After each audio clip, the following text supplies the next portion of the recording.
after midnight. And then Yeah. when you are in the, like this last thing I did, when they take you back and they hook up your IV, they're like, the nurse asks when the last time you had something to eat. The anesthesiologist asks, they each, even though they note it, they each ask because they want to make sure that like you don't aspirate on the table. And there was I was literally sitting in the waiting room with all the other people that were having procedures that day, and the nurse came out and saw a woman drinking a bottle of water, and they canceled her procedure. So that was like a weird thing It's to me. serious. I understand that they were like, oh, Eva won't make it to the morning, but it was like, well, why did you write her having coffee? Because anybody who has been under anesthesia, that's that's a no-go. So I was wondering if that was going to be the thing of why Kat had trouble afterwards, is that Because she had drank coffee.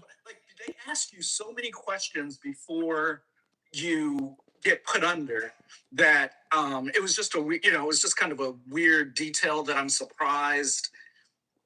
Like, the medical consultant on the show didn't say, "Oh, you know what? You guys can't show her having coffee because." Yeah.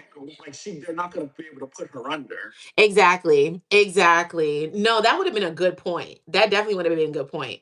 At least a little more concrete than she's just walking through Dreamville and, taking her time, walking, taking a stroll in Eva's boots, in her words. Funny?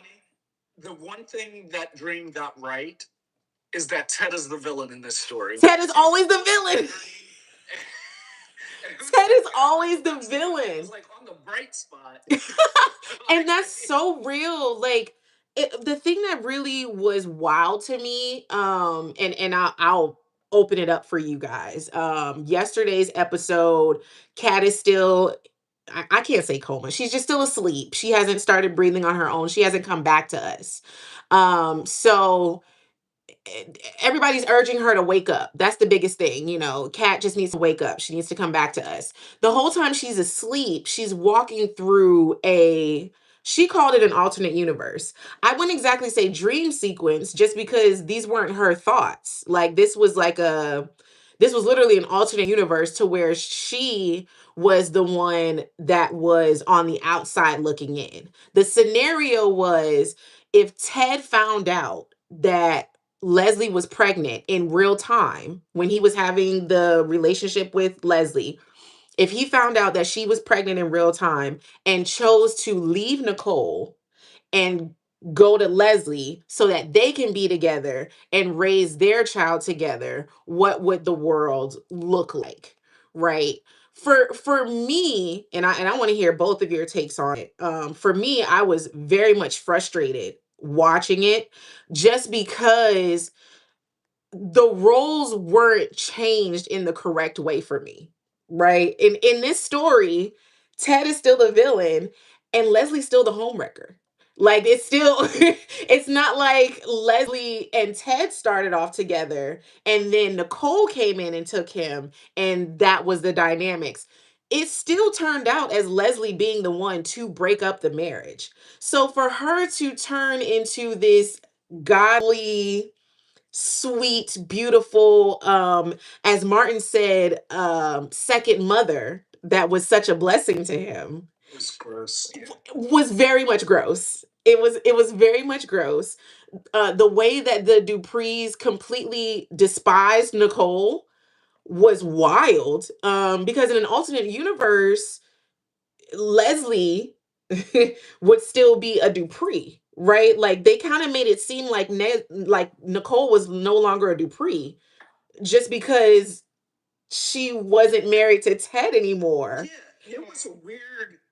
It was a very weird switch up. And for me, it didn't show Kat walking in Eva's shoes. It just showed how bad it could have been if Ted would have made those decisions. So it didn't end for me for Kat to wake up and say, "Oh, I get it now, Eva. I get what you went through." It was just very much, that was horrible, and I wouldn't want to live that. So if that's what you lived, then sorry girl, that's tough, but like that's what it gave me, yes, very rushed, Nyla, like just very. And I appreciate, it was very frustrating for them to rush through those scenes, especially the Danny and Bill scene, because I was like, whoa, Danny knew. Like, that was another thing, right? Like, Danny goes up to Bill and says, hey, did she take the money? Like, I can't believe she's gonna stay here and da da da da. So then even that was like, whoa, Danny knew about them getting rid of Leslie. Like, that adds another layer of villainism to her. So it was a lot of juicy moments that I felt were dried out and grinded into Cat submission of acceptance of cutting herself up for fam. That's how I felt. Nash, give it to me, and then Ed after you. Okay, I want to say this, and I think this is where my frustration comes in. This is not an alternative timeline. This was a poorly written story because in reality, Danny didn't know. No one else outside of Ted and Bill knew about Leslie. Mhm. So the way they wrote this made it seem as though what we've seen for the last year and a half wasn't really true. Like it's almost as if they're trying to rewrite history, but they're not. It's Yeah. and it's confusing because there are people arguing as though whatever happened yesterday is reality and it's the truth. And oh, see, the Duprees wanted Leslie to get rid of, whatever. They were trying to pair her off, and Yes. Nicole was trying to steal Ted from Leslie, and she knew about the baby. Why is she acting like she didn't know? Or those who were saying like Tomas and Eva were together. Hey YouTube, you guys got in a little late, but I'm having my conversation through TikTok. Intentionally Listen, hey, thanks for being here. Misinterpretation and unnecessary arguments within the fans because some people are not realizing this is not true. It's not reality. It's and this is why I wish they had actually, as you said, done it properly where the roles were truly reversed if they were going to do this in the first place. Mm-hmm. Yes.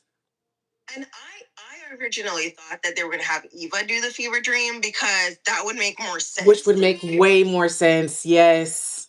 Yes. And if you also want Kat to do one, then that's fine. But to only have one person who has constantly been on the receiving end of the attack, and because everyone keeps talking, oh, Kat talks to Eva terribly.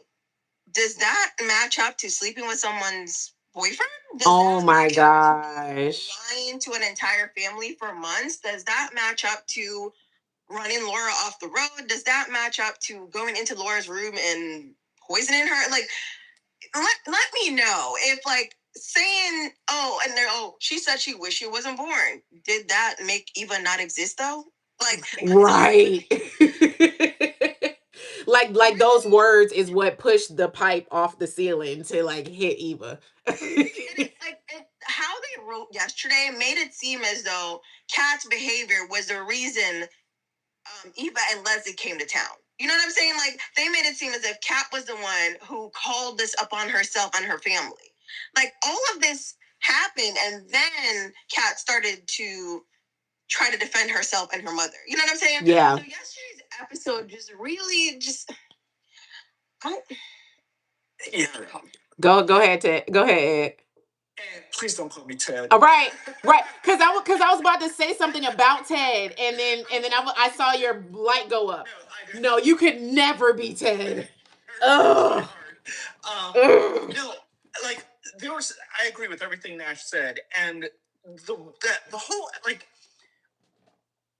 when they storyboarded that episode out, I'm like, did anybody raise their hand and be like, this doesn't make sense? Because like even in an alternate universe, why would why would Anita, Danny, and Naomi, why would they be helping Ted's illegitimate daughter with Cotillion? Yes. Like why would the Duprees be involved with it? If Ted leaves Nicole for Leslie to raise a child, why would the Duprees be involved with Ted's daughter? Like, yeah, like No that sense. part, I was just like that part, like hurt. Like I was like, I.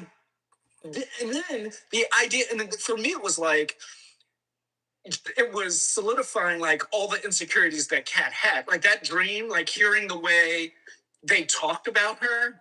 Yes. I was like, these are the insecurities. This is everything. Like, I was like, this isn't like really walking in Eva's shoes, even though they frame it like that, because what they were actually doing was showing that Kat's insecurities, even in an alternate universe, were just more direct than the way they gaslit her for the last year and a half. So it's no, absolutely. And even to bring in these moments of Ted's neglect, right? In the real world, in the Beyond the Gates real world that we've been watching since last year, Ted did not know about Eva from any of that, right? He was under the impression that she had gotten rid of the pregnancy and she was living her life or whatever. He did not know about Eva until she crashed that wedding anniversary party. In this alternate universe, he neglects Kat specifically time and time again. Like the whole we're going to the amusement park, but we only got 4 tickets. We can't take Cat. That was wild. and and the way you could, like, not that I would even want them to do, like I don't ever want them to revisit this, but the way you could have, if you were gonna do it and not rush, I mean, you could have done it over a couple of episodes, but if you're gonna do it, then like really line it up to what you wrote last year. So Nicole finds out that he's leaving her for Leslie.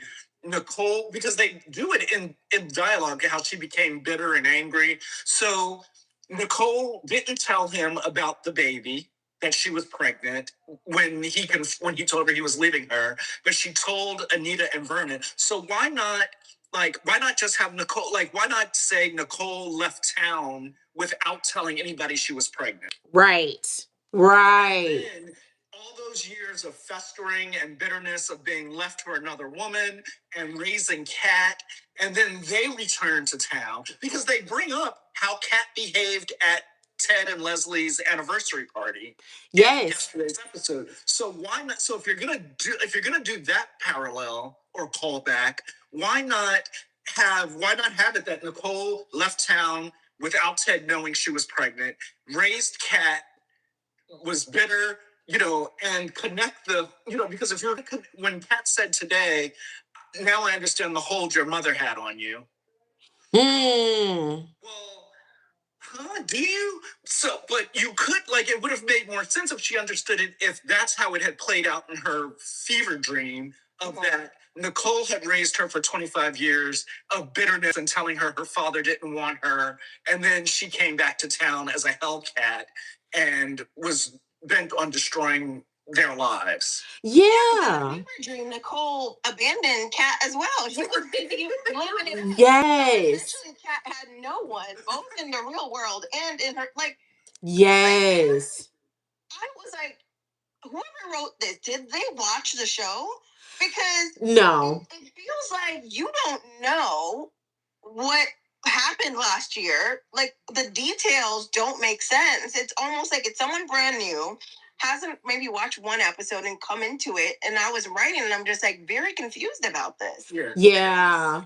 And the thing is that, like,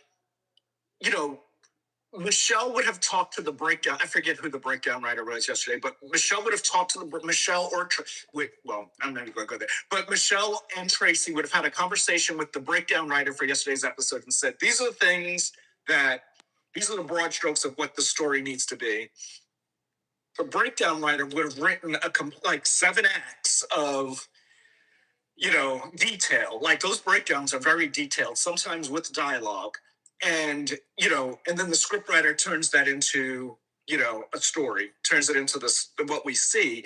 But So through the head writer's talking to the breakdown writer talking to the script writer, the script editor getting the script, because there's a credited script editor on screen. So the script editor getting the script and reading it, they film it, watch it, and everybody's like, "Oh yeah, that's good." Like they had a table read, mind you, before they even filmed. They had a table read. Yeah. So the deep, and nobody was like, this doesn't seem like why.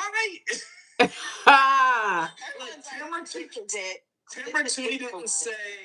Anita would never even if Kat was Anita raised Danny, right, who was probably the closest to in terms of personality. Yes. If she didn't turn her back on Danny, why would she turn her back on Kat? Literally. And it doesn't make sense for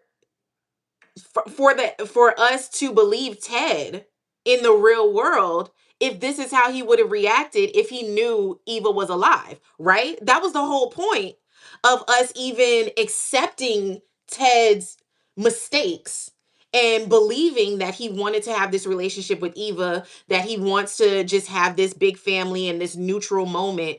If that was the case, we wouldn't be here like where we are now in the real world. One thing that I really wanted to point out also, Can I just go ahead. No, go ahead. No, because I was just going to say, because also in the real world, Ted's always talking about, I want my daughters to sit and have holiday dinner together. But in the dream, he couldn't give it, he didn't care about that. He didn't care. It's a weird, the inconsistencies. Exactly. Unnecessary. The entire thing was I would have much rather they had come and just have a day and we just see Kat just be nice to Eva for no reason. Like, I would have okay. Turn on my TV and Kat's over here like, bestie, oh my God, I miss you, do my hair. Like, I would have much rather, I would rather that than turn on my TV and watch what I watched yesterday. No, I really would have. I completely agree. Marissa said that episode was to humble Kat, and I completely agree. Oh, yeah. The scene of her walking into Uptown and overhearing the conversation of Martin, Chelsea, and Tomas was really insane to me because it justified our hate for Eva.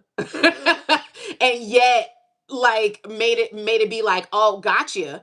Because when they brought up her sleeping with Tomas, right? When literally Eva is Kat, and they say, oh, well, she's delusional. She even tried to sleep with Tomas. And Tomas hits the, oh, well, that was da da da da. And they're like, that was unforgivable. She's just a horrible person. When Kat took that stance, she was villainized. They all told her, don't talk about Eva like that. You need to look more at Tomas. You're blaming the wrong person. But when Eva/Kat said it, it was acceptable. It was, oh yeah, she is the worst. Where's the disconnect here? I don't get it. It's like either way, Kat is the wrong person. She's just a bad person. It was very frustrating. Yeah. They could have just kept that episode. I'm gonna be real honest. They could have just kept it. They could have. And for me, it was even more it was also frustrating when Kat goes to talk to Eva, which is also like, why does she have to uncomfortably sit in her wheelchair and be wheeled to Eva's room when she's the one that just woke up? Like, what what are we doing? Dang. She breathe on her own, but she can stand to walk into a wheelchair and roll herself to a room. To the room and sit there and have. How much it hurts to have your abdomen cut into, and the next day have any. You just sitting in a chair.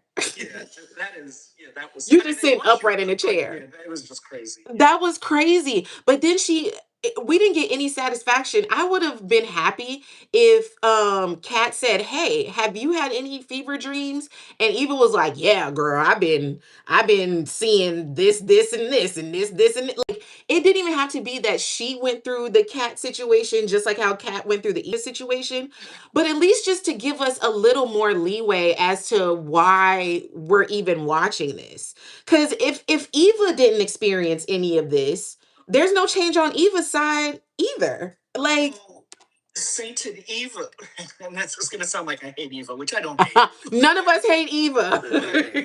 But for but the POV of Eva is that Eva just gets to come to this conclusion. She gets to come to the Kat, I did, she of her own because it's in her. Yeah. It's just innately in her.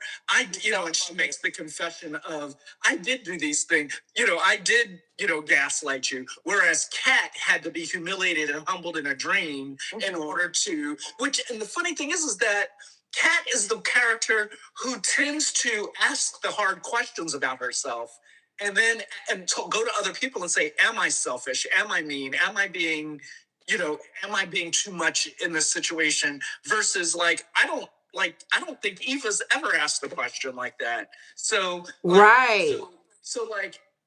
so for me it's like Kat could have, there was a way to get to, if they wanted to cool this animosity, there was a way to get to that today without the nonsense that went on yesterday. Absolutely. The problem is too, I am going to blame lazy writing because it's okay for characters to evolve and change.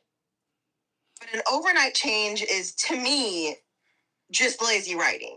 Like, it's something that's done over time. Why? I know it's a fictional show, but it's set in a world of real people, right? So if you're watching it, real people don't just change overnight. So you have to gradually introduce these little things where that the audience were like, oh, okay, we can see this person evolving. We start to accept it a little bit, and it grows on us to the point where we're like, oh, okay, we can see pivot. We understand, it makes sense. But an overnight switch and this.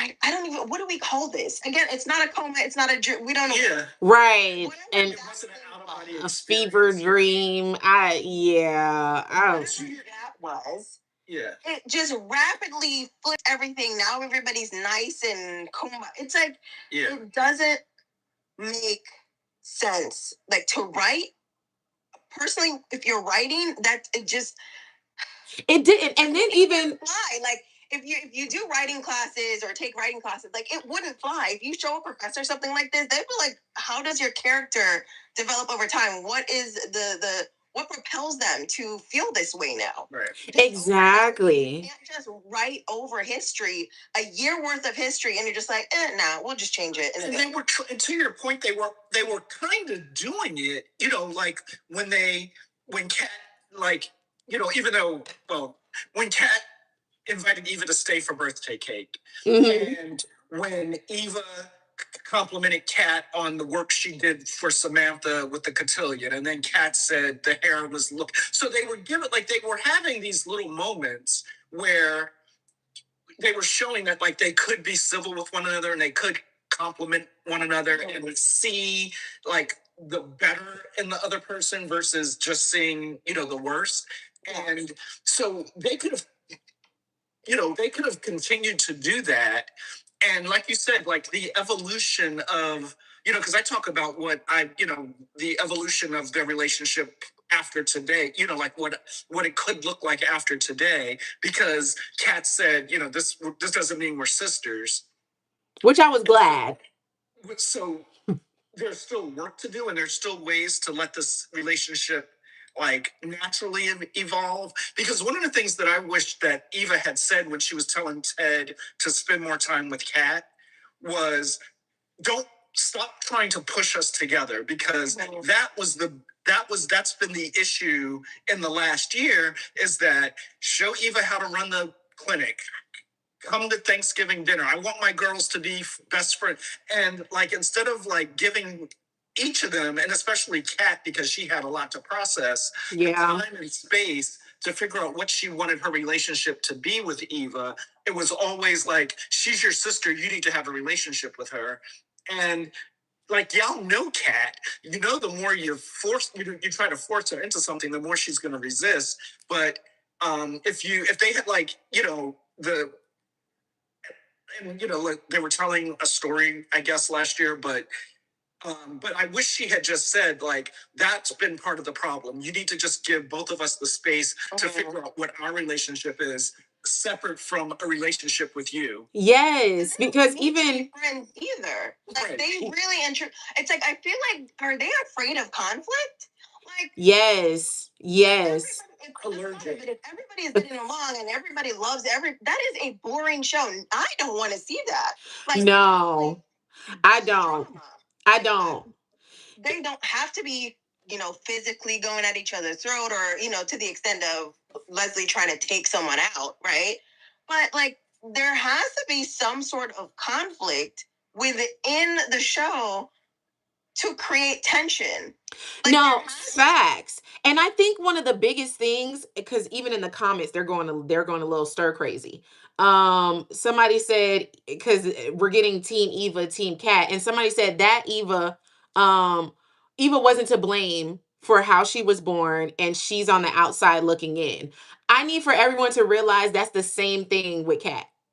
Like the same reasons that you're saying we like your team Eva, these are the same things with Team Cat. They were both born into these families. And I think that's where the common ground needs to be for them, to where they both can understand we are the product of our parents' choices.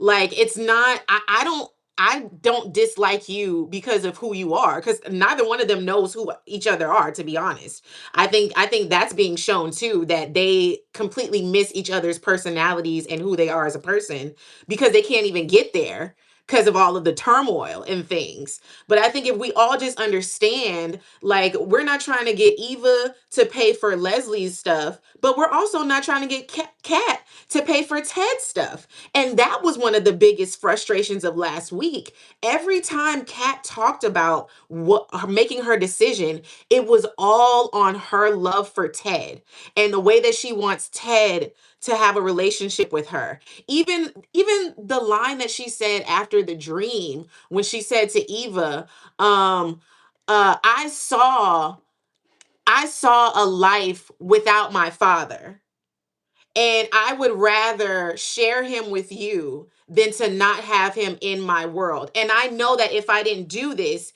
he would look at me as the daughter that didn't save his other daughter. Mm-hmm. All of that is Ted's fault. That entire conversation is Ted's fault, because he's the one that was so heavy on, okay, now I got to get on Eva. I got to make sure me and Eva are good, da da da da, to the point where he neglects Kat.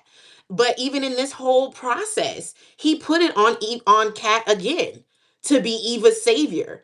So it's like it's still pitting them against each other in his actions. And people keep talking, you mentioned it, and it's like people bring up the, like, Eva on the outside looking in, but Eva's not like, this is, it's framed as part of the Dupree, like, because Eva has been embraced by the Richardsons, Fully.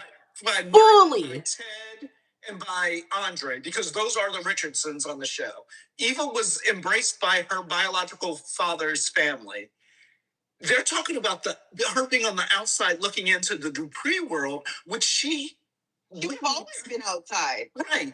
Like, she would have never. And still would have been in that alternative universe. She still would have been on the outside. There is no reason for her to be on the inside unless invited, unless she had done the work to,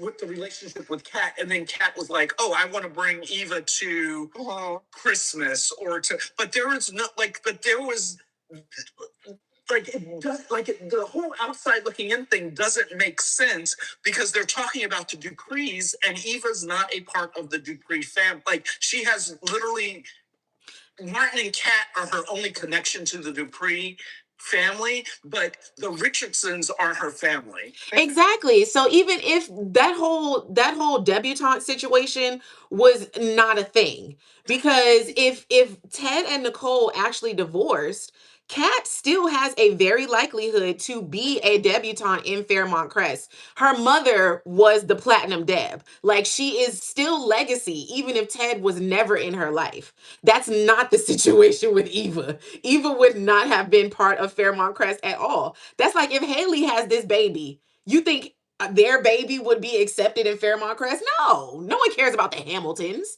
It's about the Duprees. Like, that's just not how it would work. So even that perspective is just like, ugh, janky. Can we talk about putting Nicole in Leslie's shoes in that whole situation? Because for me, it was justified for Nicole to act that way. That's how Danny acted when Bill left her, right? Like the drinking, the acting out, the da da da da. Yes, any woman that was cheated on and husbands left her in that dire process would go through that. Leslie was never married to Ted. Leslie never had her marriage broken up. Leslie never had her child to be, oh, da da da da, who was automatically in the marriage. That switch up didn't work. So trying to justify Leslie's actions through Nicole's in that alternate mess was crazy. Yeah, and the thing is that like because they actually gave Ted and Leslie in the dream Danny, Bill, and Haley's story. There we go. Because yes, Ted moves Leslie into Fairmont Crest in the dream, which is what Bill did with Haley. So Yes. it's like weird, like it's just like they just pulled from different. I told you, whoever wrote it never watched it. They just origin stories. Like they literally pulled from different origin stories and said, "Here you go. Here's a." They did. They really did. Giving all Black people the same. No matter which character, they don't know you. That's what it was given to. All Black people the same. That's real though. That's so real because it really did. It really did feel like that, like insanity. Now, to move the needle a little bit, today, if you guys haven't seen today, here's a drop of spoiler. Tomas is planning to propose. We have got to. Y'all want to take a run? I don't know where y'all live, but I could be on night. I got to drive down to Fairmont Crest and put it in.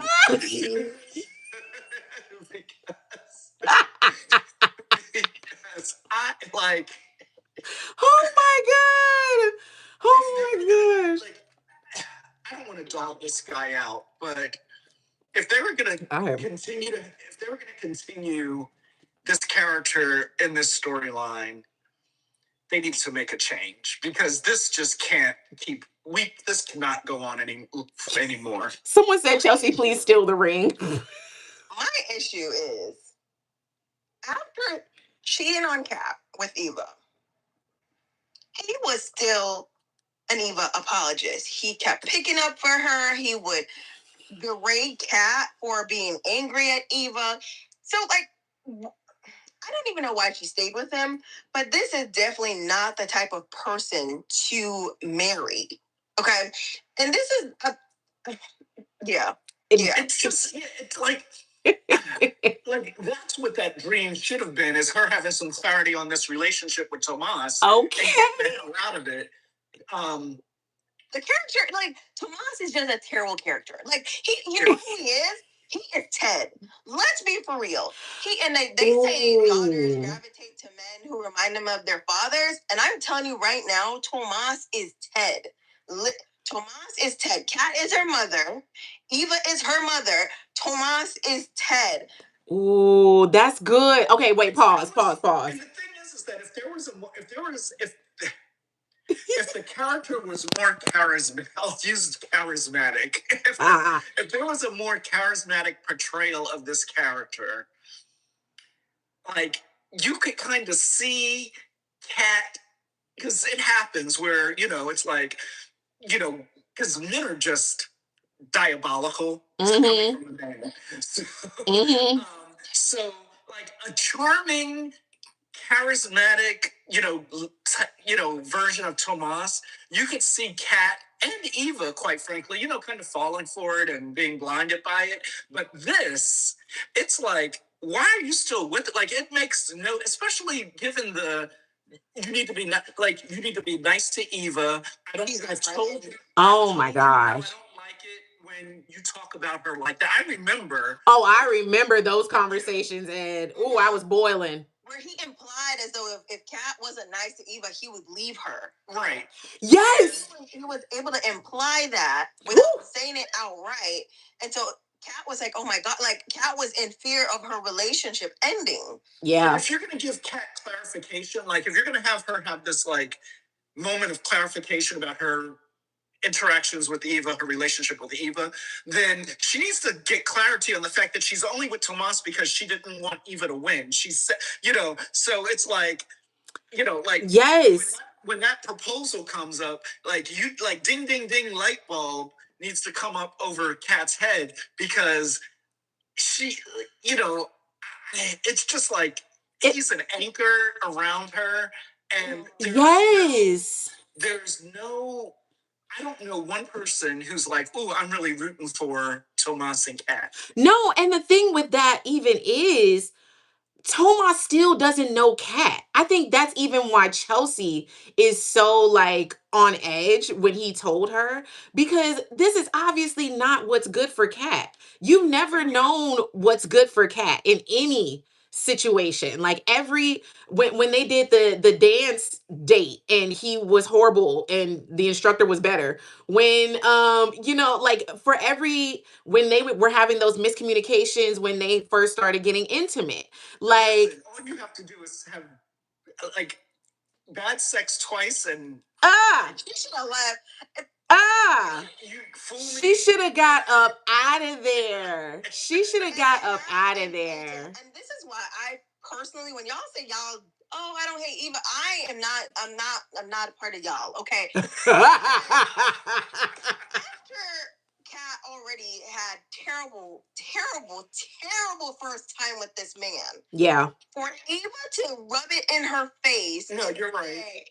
Y'all, you didn't know how to, put it down. He had to come to me. Like, yeah. But we go back to the lopsided writing because after that whole sequence, Eva gets the slide down the door, crying, punch in the air moment. Yeah. And Kat yes. I don't even think they had Kat have a breakdown. No. The cheating. No, she didn't. She literally, I remember that so good. She went to Uptown and met up with Chelsea and was like, I'm not going to let this girl take my man, which is usually the stance of a lot of women in that situation, right? Because it's even, I'll deal with my man, but it's you.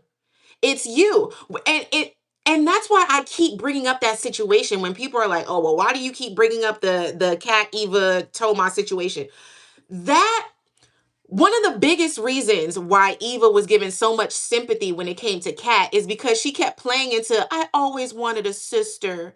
I always wanted a family. I always wanted to be accepted by people. If you really wanted a relationship with Kat that bad, Tomas would have looked like a block. Tomas would have looked like a brick wall. I don't care how fine he was. I don't care if y'all like the same books, blah, blah, blah. You would have completely blocked that out because you wanted a relationship with Kat. Period. And if that was the case, Kat would have seen that it was Tomas that was coming after Eva. If that was just fully on Tomas, right? And then maybe that could have brought her and Eva closer because she was ready to give her a Chelsea Cat bag. And Penn, Chelsea Cat sounds way better than Chiva. I don't know what Chiva is. It sounds like a bad, like some kind of bad product. Like yes. It's just like a cheese, like a bad processed cheese or something that you could track. I got the Chiva. I got that Chiva, girl. I heard he had that Chiva down the street. And Tomas, and the thing is that Eva still owes Kat an apology for that. Yes. Apology won't even fix that. And this is why I say there's literally their mother. But at least to own it and say, I knew in that moment this would hurt you. Yeah. Or even if she didn't say that, or even just said, you know what, the way I treated you when you found us was wrong, and I was trying to, because remember, both like Eva was trying to be like, remember, she made up with Tomas the very next day at the country club. Yes. Like, it's just some bizarre. It's just like, I don't. It's And she kept pursuing. Lest we forget. And I mean, yeah, Leslie was heavy into Eva's mind at that time as well. But she definitely turned it into, oh well, now he's pursuing both of us. So may the best woman win. And it was like, no, boo boo. He's always been Cat's. And I'm not buying this whole Eva was into Ted. Leslie was into Eva's head. I'm sorry, I'm not buying it, because we've seen multiple times where Eva is able to set a boundary when it comes to her and her mother. Like, whenever her mother is That's true. She's like, mama, whatever, and she sets that boundary. But when everybody else, oh my God, no, my mom told me to do it, and she's so controlling, and I don't know, my poor brain, and she's like in there drawing my strings, like, I'm not buying it, because whenever Leslie crosses the line where Eva is concerned, she draws that boundary, she cuts her off. You know what I'm saying? And she makes her distance. So when for her to make that excuse that it's her mother, that's a cop out to me. Yeah. And you know what? That's so real, because the moment that she learned, let's go back to the anniversary party, right? When she spent the next 2 episodes breathing heavily and crying, right, about how she didn't know that it was going to go down like that she didn't know that Ted was a good person, and she didn't know da da da. That was the moment to stop trusting Leslie. That was the moment to draw the boundary and say, all right, this is my mother. I will forever love her as my mother, but I can't trust her as a confidant, a partner, or nothing moving forward, because she will throw me under the bus, because that's exactly what she did. Well, even the trying to kill Laura twice thing should have been, and locking her out of the apartment, like kicking her out. Yes. And again, like when we talk about being allergic to conflict, or being afraid of conflict, it's like soaps are littered with children who have heat for their parents. Like Bianca on All My Children, who, even in a good relationship with Erica Kane, would, when she didn't agree with, because Bianca was kind of the moral center. So when Bianca didn't agree with something Erica did, Bianca would give her hell. Kendall gave Erica hell. When they did that ridiculous unaborted baby storyline, the unaborted guy gave Erica hell. But here it's like the children, like everybody. I call it Schitt's Creek, because everybody gets. It's like this euphoria. It's not euphoria, utopia, where everybody just gets. The conflict lasts the length of a sitcom. A sitcom episode, and then everybody just moves on to the next situation. Yeah. It's like, what does year 10 look like? Because, like, soaps build off of history. They build it. So, like, what would year 10 of this show look like if there's no conflict driving story into year 3? Exactly. Circle holding hands. That's what's going to be happening. I mean, like, right now on Bold and the Beautiful, Hope literally left her mother's fashion agency and is now designing for her aunt behind her back. Like the idea that there's no way Eva would have turned in Leslie. Like, have you guys seen soap operas? Have you watched like any soap opera before? Is this your first time here? And if it's your first time, that's fine. But no, facts. That everything had, like, there's no way she wouldn't turn against her mother. What? Yeah, that's not real life. And let me snatch up the comments real quick. Cause is Judah, is that your name? These people that you're listing are not in the forefront. You're saying we don't have any smoke for Joey and Haley. They're not on the timeline right now. We're brushing the smoke off of Kat, okay? They've been blowing smoke on Kat for 2 weeks now. All right, like it's not. I mean, I got all the smoke for Haley. You just need to, if you don't see our videos, you need to click on each one of us and watch our previous videos from previous episodes. We got smoke for all of them. But when it comes to what's happened in the last 2 to 3 weeks, no. And you're right, Marissa. It's been since the beginning of the show. They've had smoke for Kat since the beginning of the show. And also, Haley is going against strangers, not somebody she's blood related to. Haley is not biologically related to Danny. Okay, Haley don't know these people from nowhere. Haley is a professional con artist. Okay, and this is what she does for a living. She's doing her job. Yeah. And that's the thing that I keep trying to, like, I'll bring up in my Exactly, videos. Rhonda. Like, oh, you don't have smoke for Haley or for Joey. And I'm like, okay, well, we didn't know Haley was that was a surprise. Like, we didn't know from the beginning that she was a con artist, but we didn't really like her before we knew before then. Yeah. But now it's like Joey, like when you establish that people are like their job is crime, so like a Joey and a Hill, when you establish that when they do bad things, it's like it's built in to the price of admission. You're like villains. Yeah, like they're villains. Villains drive story, right? Like yeah. And they get their comeuppance in various ways. I've been very consistent that it doesn't always have to be prison, but they get there. Sometimes they get shot, sometimes they get murdered, sometimes they go to prison, sometimes it's social exile, whatever it is. Yeah.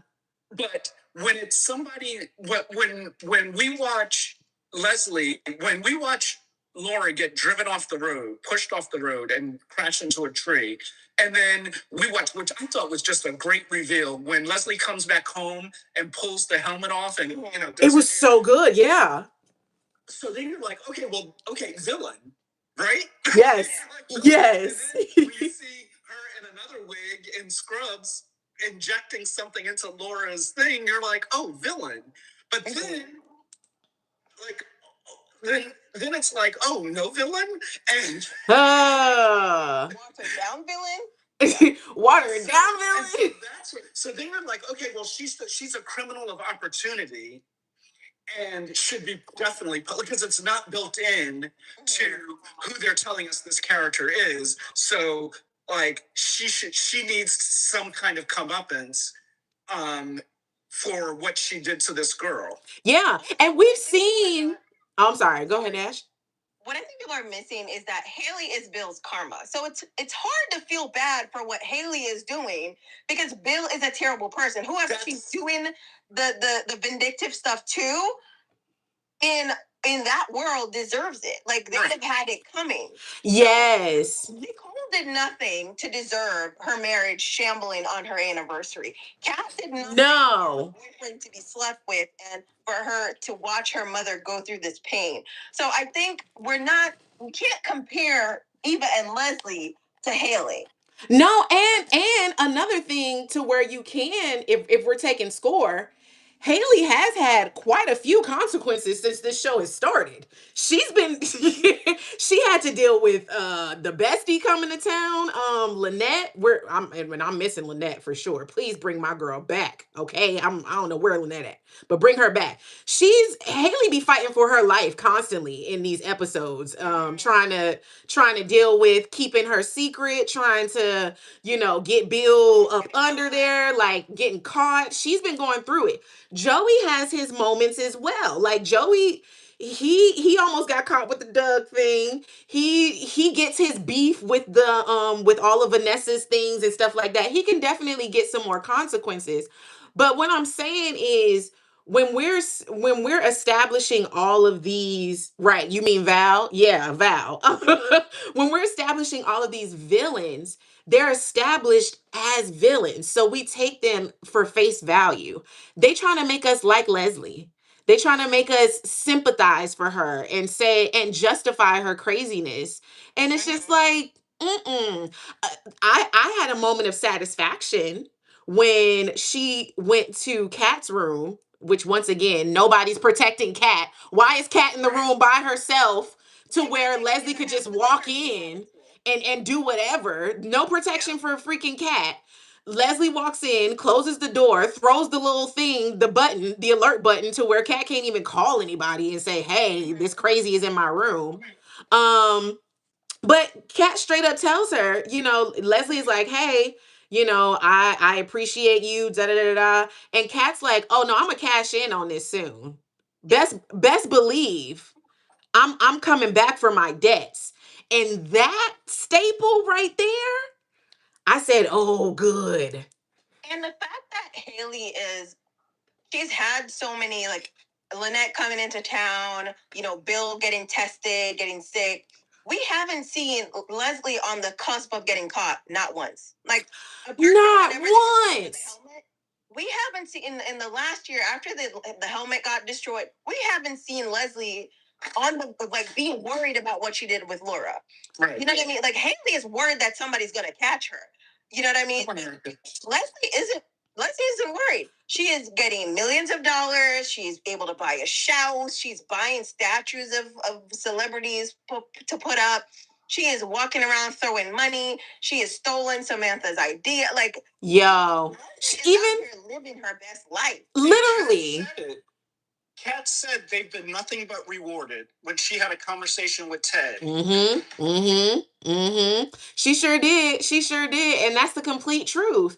Like, she has not seen any consequences toward her thing. Even putting on those scrubs and walking through Garland when she did that to Laura, when she gave her the extra potassium.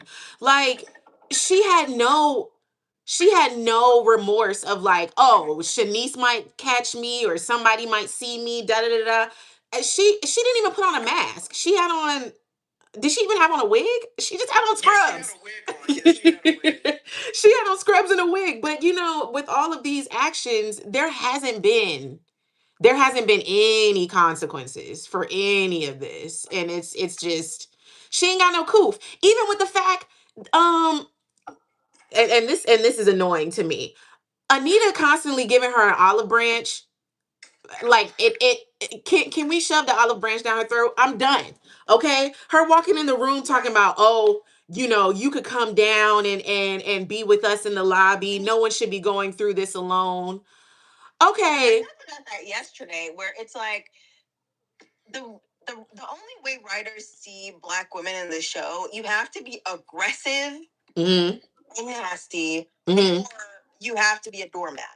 And it's like, in order for you to be a good leader, for you to be a good matriarch of your family, you have to be a doormat.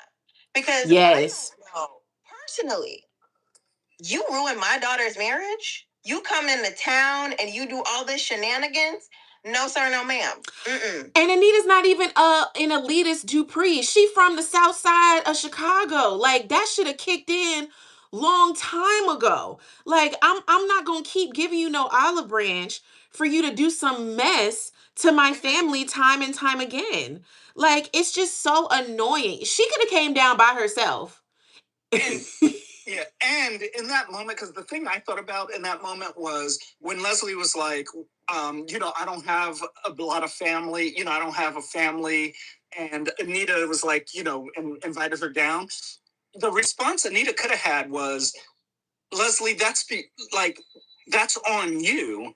Like, look at the way you came to town and moved. Like, it didn't have to, like, you and Eva didn't have to feel like outside. Like, it's your actions. You could feel very comfortable down in the waiting room with the rest of us had you come to town different, had you approached this whole thing differently. Absolutely. And not only just in the fact of what she did at the anniversary party, but also just afterwards. Like, she was always being confrontational and antagonizing the Dupree, like, because she for some reason just blames the Duprees for everything. And instead of like, okay, I said my piece, like, I revealed my daughter, and but for my daughter's sake, I want her to have like this family. Like, I want her to have this family. But Leslie never did the work, and that's where I think we all have been like driving towards, is that the characters haven't had the characters doing the work to earn these moments. Yeah, I agree. Because even if you want us to have sympathy for Leslie being a single mom and dealing and she wants, Eva to be a part of her family and have that birthright, she didn't need to kill the anniversary party. She could have came to Nicole and Ted and had a conversation with them and said, "Hey, this is Ted's daughter.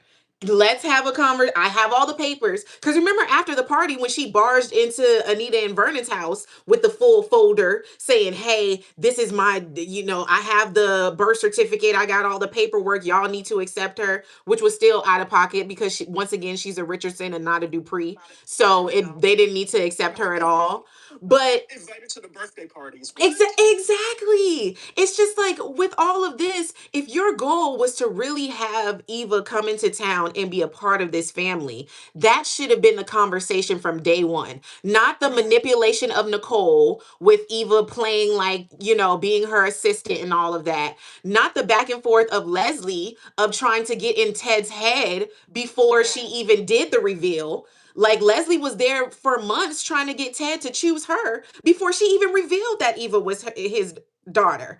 So it's just intentions, right? Like Which is weird because Ted was the one who ran her out of town. Essentially, told Bill that, hey, here's some money, hush her up and get her out. Yes. But all this smoke is for Nicole, who didn't even know you exist, didn't know about your child. But yet, so you're wanting to get back with the same man who paid you to get rid of your baby? I made a rant video about Ted last night because somebody made a comment on one of my videos about it was an anti-cat thing. It was like basically blaming cat. Oh, she's petty or she's like it was one of those things. Mm-hmm. And it was like how are you blaming the daughter more than you're holding the father accountable? Like you're blaming the daughter for the father's sins. Like somebody in the comments had said, like Kat was right along, but she shouldn't have been mean to Eve. Like she shouldn't have talked bad about Eva's clothes. Well, okay, but does that mean like? And that's out of Kat's character. She talks about everybody's clothes. Like that's another thing too, right? Like when Kat was first nasty to Eva, that was before she knew that was her stepsister. That was before she knew, her sister. When Kat was first introduced to Eva, she was Laura's replacement, who Kat was already on edge with because they were trying to figure out what happened to Laura. She was Laura's replacement. She comes in trying to be a teacher's pet to Nicole.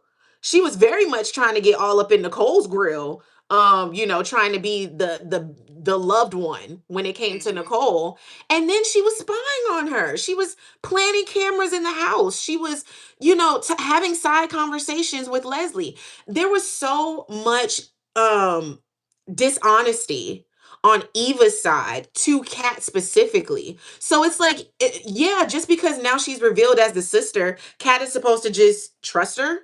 Oh, she's blood now. Somebody just said Kat had discernment, and Mm-hmm. that is such a true statement because none of the other Duprees do. Mm-hmm. Like Naomi brought Haley into the fold and was telling all her parents' business. And a lot of it connects to Naomi. Naomi brings June into the kids' life without fully knowing if June is ready, if the kids are ready for all this. Who was the other outside? But it's like yeah, like Kat's the only one who stops and goes, wait a minute, like should we be like just open arms with strangers? with strange, exactly. And somebody said in the comments, Eva only followed her mother's instructions. No. She's a grown person. No, she definitely she's grown. And also lest we forget, before the big party there was like weeks of episodes of Eva telling Leslie, maybe we shouldn't do this. Kat, actually Ted and Nicole are really nice people. If Eva would have had that conversation with Nicole and Ted, even outside of Leslie, right? There was plenty of times when she could have went and said, hey, Rouge is up, y'all. I'm your daughter. Let's have a conversation. Let's talk about it. I understand the fear and the da da da da, but it's just like to completely say that all of Eva's actions is on Leslie, then that means all of Kat actions is on Ted. Well, also, let's because I feel like a lot of people are projecting their own lives onto the show. So let me ask you this: are all of your actions your parents' fault? Like, are you going around blaming your mother and father for your decisions? Like, it's at some point you have to say, okay, where does my influence from my parents end and my own thoughts start to kick in? Mm-hmm. I feel like that's where, like, I feel like a lot of people are projecting onto the show. It's a show, and you can, on the show, you're seeing with your own two eyes that she has made decisions on her own that were outside of Leslie. Absolutely. Leslie wasn't around her 24/7, telling her every step by step what to do. They infantilize Eva, but Kat is supposed to take ownership and be responsible for everything she says and does, but Eva does. So it's a weird, like, and I listen, I think, some people probably need to like talk it out in a room with a doctor. But just don't go see Nicole. Don't go see Nicole. But she's booked and busy apparently. She's so doing all the work for Garland now. It's a weird thing that like Eva can't be held accountable for her actions, but Kat is totally responsible for her actions. It's a weird level of gymnastics you have to be able to do in your head to to come to those conclusions. And they took Peaches out way too early because Peaches got answers that we still don't have. Right. And I feel like that's another character that's essential to building the Leslie character. That the whole Peaches storyline was the one time that I had a drop of feeling for Leslie. In those conversations to where it was like, okay, this is the woman that raised you. Like, but even they had issues that we have not delved into. Leslie was terrible to Peaches. Leslie was terrible to Peaches. Okay. She slept with Peaches' man. She said that she had a horrible mouth. She had a horrible attitude with her. That's why she moved out early on her own. It's not like she was kicked out. She moved out because she wanted to be grown. And that's a phrase from y'all parents, not just out of the blue. All right. She wanted to be grown. So she went and started living by herself. But I think Peaches has some serious answers. The Audacity said, when was this? This was before the show started. When we met Peaches and Peaches came into the fold, remember Peaches came in because she was getting those letters that Leslie needed to respond to about the trust fund. And she came up to Leslie and said, hey, you need to respond to these letters so because it's real and you could be getting some money. When did Peaches learn? Like, that's what I want to know. Like, when did Peaches learn about the trust fund? When, like, how did she learn about it? Because if she was living in Chicago, where Barbara was, like at this time, I know they moved. Like Peaches, when Peaches got Leslie, she wasn't living like near Barbara, I guess. But it sounds like eventually they did live in Chicago because they did live in Chicago because that's where Leslie took when she got pregnant. She moved to she moved to Chicago. Yeah. But it's like, has Peaches so did Peaches know like Barbara's, because Peaches knew Barbara, so did Peaches know Barbara's family, and Barbara's family came into this wealth, and Peaches knew all these years that Barbara's family had wealth, but she didn't tell Leslie, like, hey, I know your biological family. They got a lot of money. We should go get us some. Like, yeah. Like I do, you're right. Like, I need answers, and I need them to pull Peaches from the rubble of the tornado, from whatever's going on. Okay. She was in the back of that house when it hit. From whatever's going on in her apartment. But right. Like, there are some answers I feel like Peaches should be filling in for Leslie and the audience. Yes. Why was Leslie and Eva struggling with money? Like, if Peaches knew who her mother was this entire time, why were they, living in poverty? Why was Leslie having to not go to the hospital when they needed to go to the hospital? Like, why? And that's where we need the answers. That's where I wanted Peaches to be Barbara, right? And I'm still part of it still festers with me that Barbara is not fully gone, right? Because even with that middleman, right? Because remember, they were saying that it was Barbara's sister that was taking in those checks, but then she passed. So then they had no one to send. Who was Barbara's sister? Like, was Peaches posing as Barbara's sister and then they found out she wasn't really the sister? Or is Peaches the sister and she's not saying it? And when they found out that that Barbara actually had a child, somebody was doing some investigations, whatever, then it was like, oh, we can't send it to you because Barbara has an actual heir, which made Peaches go talk to Leslie. Because it seemed from the way that Peaches and Leslie ended, Peaches was fine with never talking to her again and vice versa. So what was it that made her go and say, "Hey, girl, you need to get this money flowing again"? Peaches said she was trying to tie up loose ends because she was dying. And so that's when Peaches showed up at her apartment, she said, I don't have long or something like that. Right. And, Right. so she tells her the whole story of I had a friend and she didn't want to have a baby. She didn't want to have a baby and she, and I couldn't have a baby. So she gave me the baby. But the condition was she never wanted to know anything about the baby and the baby could never know who her mother was. Mm-hmm. But the missing pieces, how does she know about the inheritance or nothing? But yeah, how did she come to? Because if nobody knew Barbara, did Barbara not tell any? Did she go somewhere or not? So her family never knew she had a baby and gave her away. And how would they know to contact Peaches for that baby? Because nobody knew that. Right. So those are I think Peaches does have some answers that because it's there's a disconnect in how she all of a sudden knows about there's this money because who told, because if Barbara didn't want anybody to know and nobody knew, and Peaches was raising Leslie, then how did the law firm get Peaches' number to get Leslie's number to get and if Leslie and Peaches weren't talking, how did Peaches know Leslie's information to give to the lawyer and then know her address to show up? So it's so many empty pieces. And one of the biggest gaps in that storyline is Dante Green. When are we gonna meet this man? And it's just if y'all want to push that Leslie is connected to Anita in some type of way, right? Because I feel like they keep alluding to this because it's always Anita that's giving her the olive branch.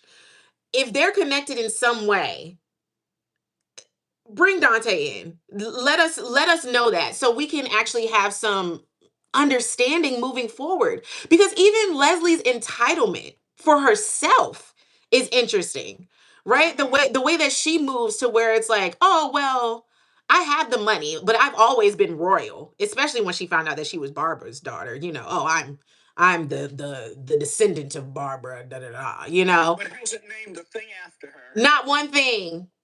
Now, or even used her money to look into Barbara's background. She hasn't done any, nothing, so. Yeah, when she was naming the clinic, it was always the Leslie Thomas, whatever. Project, hospital health project, whatever. Yeah.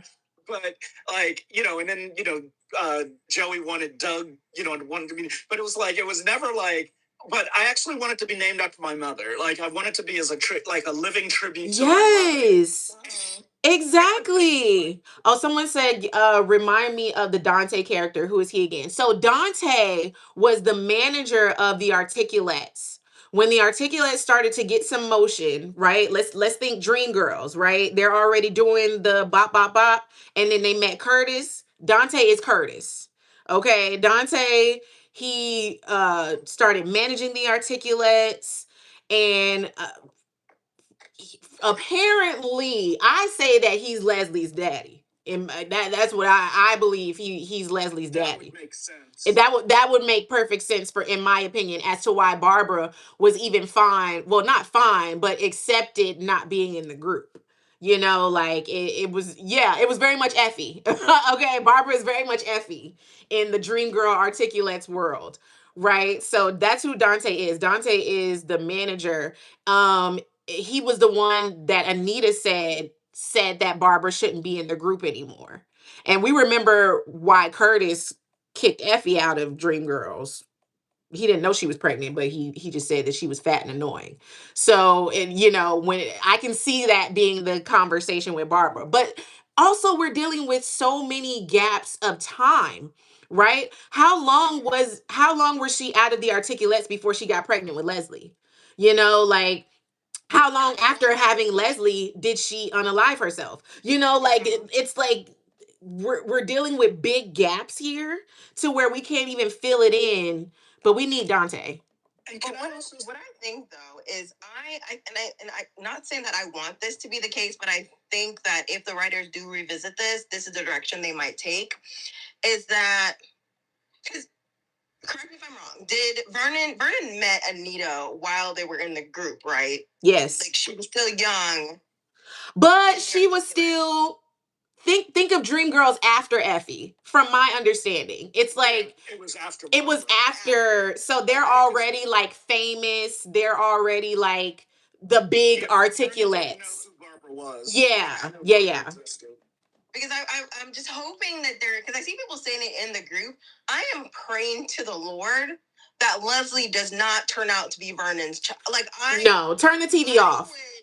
I would commit myself into one of those white room padded walls if that's the case. I'm just, and I need Oh, someone said Clifton Powell should be Dante. That's a good cast. I'm seeing that a lot of people are saying that this is their first soap opera. I would suggest going to watch old soap operas so that you guys can get the feel of what a soap opera should be.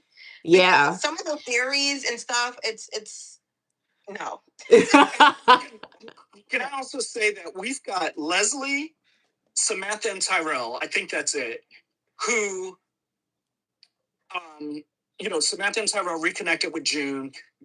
Leslie found out that Barbara's her mother. No curiosity among any of these people about their biological fathers. No. Not a one. Tyrell is going to college and he don't even want to know. I said a long time ago they should make that man that Martin unalive be Smitty and Tyrell and Samantha's father. Oh, that would be fun. Because June doesn't want to talk about him. That would be wild. That man clearly is racist. June doesn't want to talk about him. She completely does not give any information.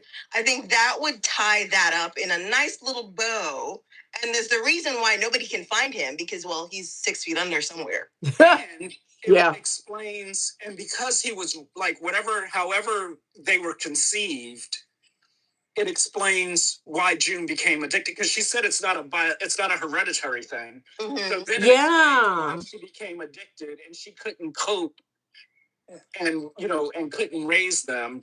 His family and like her. Yeah. I wanted it to be when Samantha was going through that mess with that little snotty-nosed boy, I wanted June to say, hey, this is the path I went down with your father. I was in love with your father in high school and we got into some things and and I thought that he was going to love me, and he went off to school and played football and did all the things, and he left me and I couldn't take it. So that's how I got into drugs and things like that. So, yeah. Because Leslie wants to be involved in all things articulate. Like, she's always in Anita's face about whenever there's something articulate based, but she's never said to Anita, I know you and my mother had a falling out, but do you know if there was somebody in her life, who, because Leslie can't be that, she and Nicole are basically around the same age. Yeah. So yeah, and Anita would have been with Vernon at that point and would have not been in contact with any of the articulates, but she could at least say, well, when we were in the thing together, the only person, that she seemed to have any interest in was our manager, Dante Green, but, but he kicked her out of the group, so I don't know that went anywhere. Mm-hmm. I can't, or, Leslie has endless money now. Hey, Bill, that private eye, that private detective. Yeah. Yeah, because they were supposed to call their press friends for when the clinic opened. Everybody was supposed to use their connections to promote her stuff, but she hasn't gone to anybody and said, "Hey, can you help me find my dad?" Yeah, like I want to show this shows how misogynistic the theme of the show, because everybody has smoke for the women, right? We have smoke for all the women and none of the men. Like the men who abandon their kids, like the men who pay their baby mamas to disappear, the men who kick people out of groups. Like no smoke for any of the men. Like we don't care. We had smoke for June and why she was such a bad mother, but the father, we're having sex dreams about him. We're reuniting on elevators with him. Okay, because Danny is the only one that's suffering from that little hookup. Bill is over there having cloud nine reminders, and she's having nightmares and night sweats. Yeah, he's the Cheshire Cat. He's like, I know something you don't know, Andre. And he's loving it. He wanted to blurt it out when it was the scene with Tomas and Andre today, and they were in the gym. He wanted to be like, "Oh well, I'll tell you how I proposed to Danny. Let me tell you how I got her back in that elevator." Like he's just waiting to tell what's going on. Like that. And I don't feel bad for Andre at all. Like, I'm sorry. I'm going to pop popcorn. I'm going to have a kiki and a laugh whenever this comes out. After the way he spoke to Kat, and today when Tomas was like a sister to you, I was like, sister? Yeah, I was like, are we rewriting? Yeah. Are we rewriting like last week? Are we now rewriting history from a week ago? No, that's real. It's her very blood brother talked to her like crap. So I guess maybe she is like a sister to him. Maybe. And, I said, maybe was it to you, Nash? Were we on a thing together? I said that, and I bet you, because when all that went down last week with Andre, I said, I bet you when Andre's parents died and he went to go live with Ted and Nicole. Yeah, you did say that. That I bet you Kat was nicer to him than Martin was. Yes, absolutely. And that's why it was so wild, even how he was so loose-lipped with Ted. When they were waiting for Kat to come back and test, and he was like, "Oh, well, Kat, she's always been selfish and da da da da." And it was like, whoa, since when you got all this smoke for Kat? Like, where did that even come from? You just got back in the family, bro. Talking about I love Eva.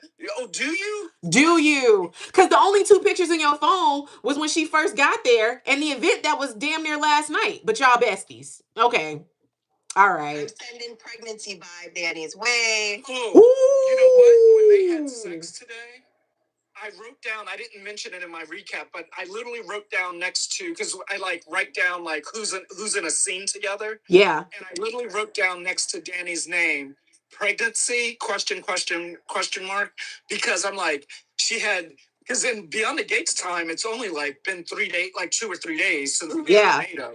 Which is amazing because everything is all the houses are great. Perfect. Right. They're back in the gym. Like, where was that in the country club? So them having sex today, I was like, oh, because I've always been of the mind that there's Danny, there shouldn't be a pregnancy, it's the time has passed. Yeah. But them having sex today, Bill and Danny having sex a couple of days ago, in soap opera world would mean there's a pregnancy and a who's the daddy. Who's the papa? Yeah. And I'm here for that. Okay. I'm here for that. I want Danny to fully sweat. How you feeling about Andre is how I'm feeling about Danny. Me and her, we ain't cool no more. Cause that's my issue with the whole back and forth of Danny and Bill, and then how they tried to write it with Nicole and Ted to where she was having those feelings and like, oh, I'm thinking about Ted and da da da da. Yeah, she was thinking about Ted, but Danny acted on it. And Danny was the one that was the most scorned in all of these things. I mean, Bill has been a habitual cheater throughout their entire relationship, to the point where Haley shouldn't have even been a surprise from the way that he's treated her throughout their entire marriage. Right. But flashback episode, the amount of names she called out, I was like, hold up, what? Like, she was the women in the country club, like she just was listing out Lisa, Dennis, Sean, Daquan, like they were, she was calling them out. she was calling him out. Like it was crazy. And I mean, I do because she even asked him if he was sleeping with Caroline, like in person. Yes.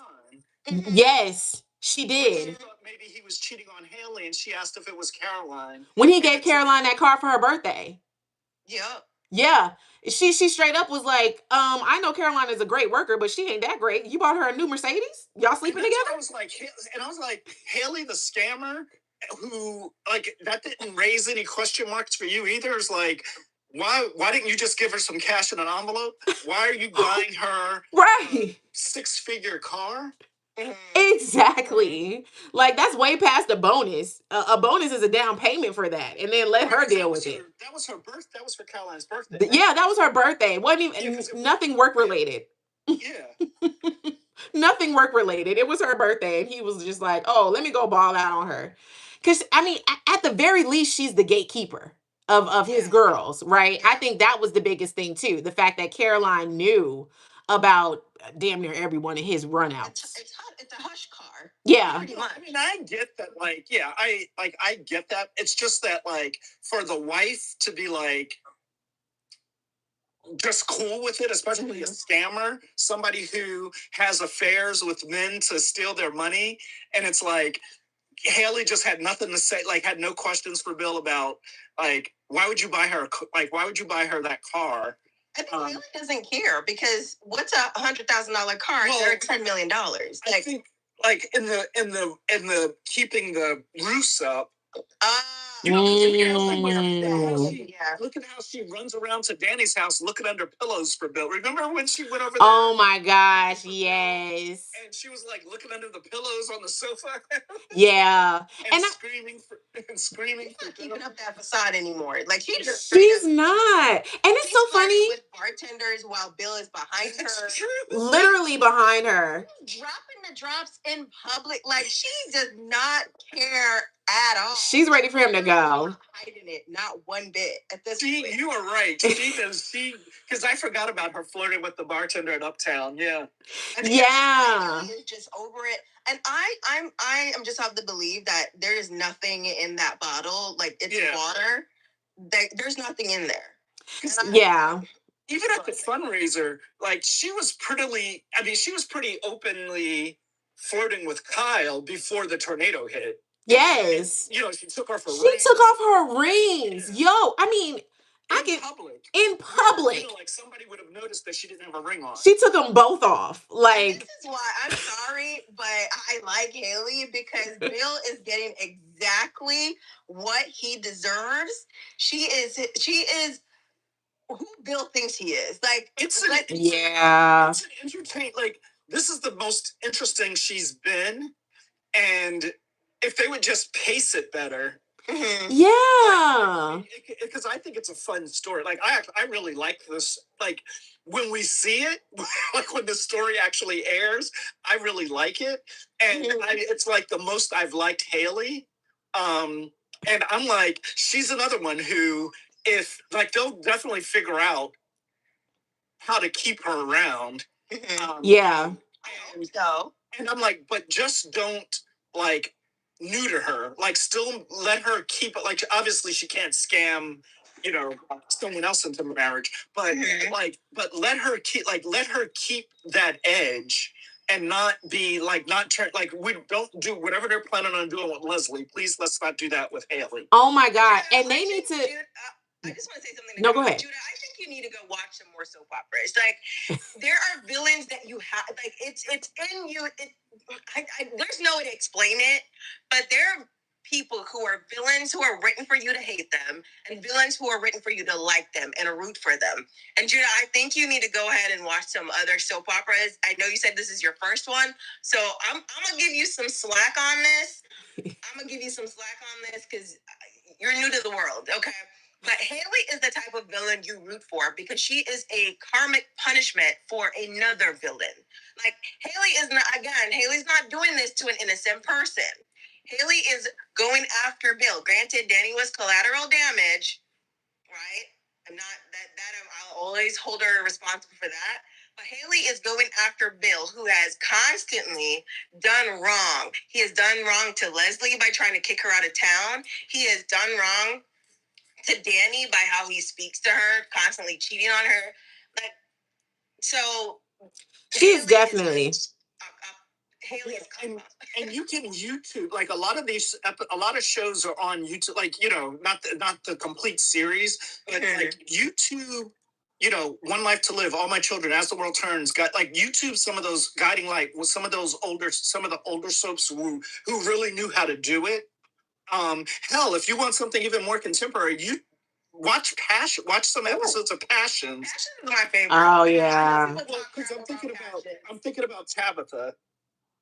I fell off. So because Nash is absolutely right. There are, villains fall into categories, and in order to understand the purpose they serve, it's good to have, especially with daytime TV, because it can be a little complicated, because it's not like watching a weekly show that's only 10 episodes or 20 episodes. You're talking about over 200 episodes a year. Mm-hmm. So I would really recommend, going and watching some of the older stuff, so that, and and I'm not saying this in a condescending way. I say this in a really loving, uncle Ed type of way, because I think, and it'll be fun for you. Like, you should educate yourself on some soap opera history, and watch some old clips of shows on YouTube, because it will even make your experience watching Beyond the Gate. You'll have a fuller experience, and you'll be able to criticize things that you don't like more effectively, and appreciate the things that you do like. For sure. For sure. Yeah, and if you want something more recent, I mean, it's not really a soap, it's more of a telenovela. I think telenovela. Being, what is that? Oh my God.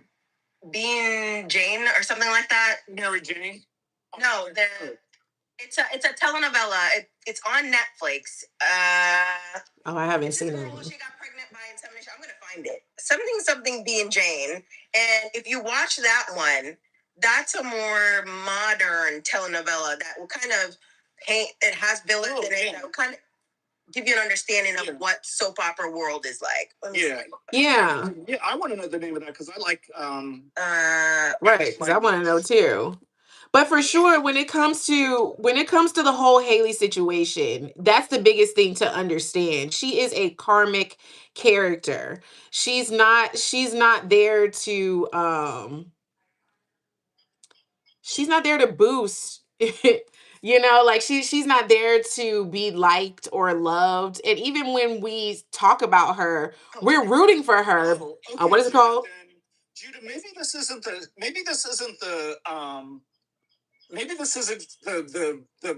room for you to be in, because you just said, I don't want to watch nothing you recommend. Like, we're literally trying to be helpful and enhance your soap viewing experience. But yeah, if that's your attitude for, you're talking to people who have been watching these shows for a very long time, and we're trying to help you. But if, so maybe this isn't the space for you to be in. It's okay, Ted. Judah's blocked. Judah is muted and blocked. Hold on, because let me give a disclaimer. Let me give a disclaimer to everybody that's up in here, because it's definitely a larger group of people than usual. I don't know if y'all are just meeting us. Hey, it's Vashti Denise. Nice to meet y'all. We don't do the mess and the nastiness in the comments, okay? Especially not to my panelists. Like, when it comes to this conversation, we all love the show. This is why we're here. We love the show. We love the soap opera culture. And this is a time for us to really dive into these stories and be seen in these spaces that we don't usually get spaces in. So us having this conversation and these back and forths is amazing for the show in itself, and for us as a group of people that are able to digest and deal with the things that we're watching on a daily basis. So we're here to show love, support. I love the opinions. I love the passion. Let's keep talking. But when you get disrespectful, you get booted out of my stuff. Okay. And you can disagree. Like I tell people, my comment section is a dictatorship. Okay, you can disagree. But the moment you cross a certain line, you gotta go. Okay? You gotta go, because after a while, it goes from telling your point to just being negative. And if you want to be negative, then you can be negative somewhere else. And I'm not the we go high. I will drag. Not in this chat. Not in this chat. So don't please just keep it positive. Like, But if you want to know what I was talking about, it's called Jane the Virgin. It is like oh my god, I love Jane the Virgin. So that was I was recommending. If you're not wanting to go back and watch older soap operas, it's still more like calm. It's a calmer version of a telenovela, but still like some very crazy things happen in that show that will kind of give you the idea of the soap opera world and writing and how they kind of approach people coming back from the dead and like just all these twisted plots and loopholes. So if anybody wants to watch that and you're new to soap opera, that's a more recent version of a soap opera. Because we haven't had a soap in what? I don't know. 35, yeah. Yeah. For sure. And I completely agree. Jane the Virgin is an amazing show. Definitely telenovela. I was a novice to telenovelas, and when I watched that, I like fell face first into like 5 different ones on YouTube. Cuz their storytelling is like on another level. I love the narrations.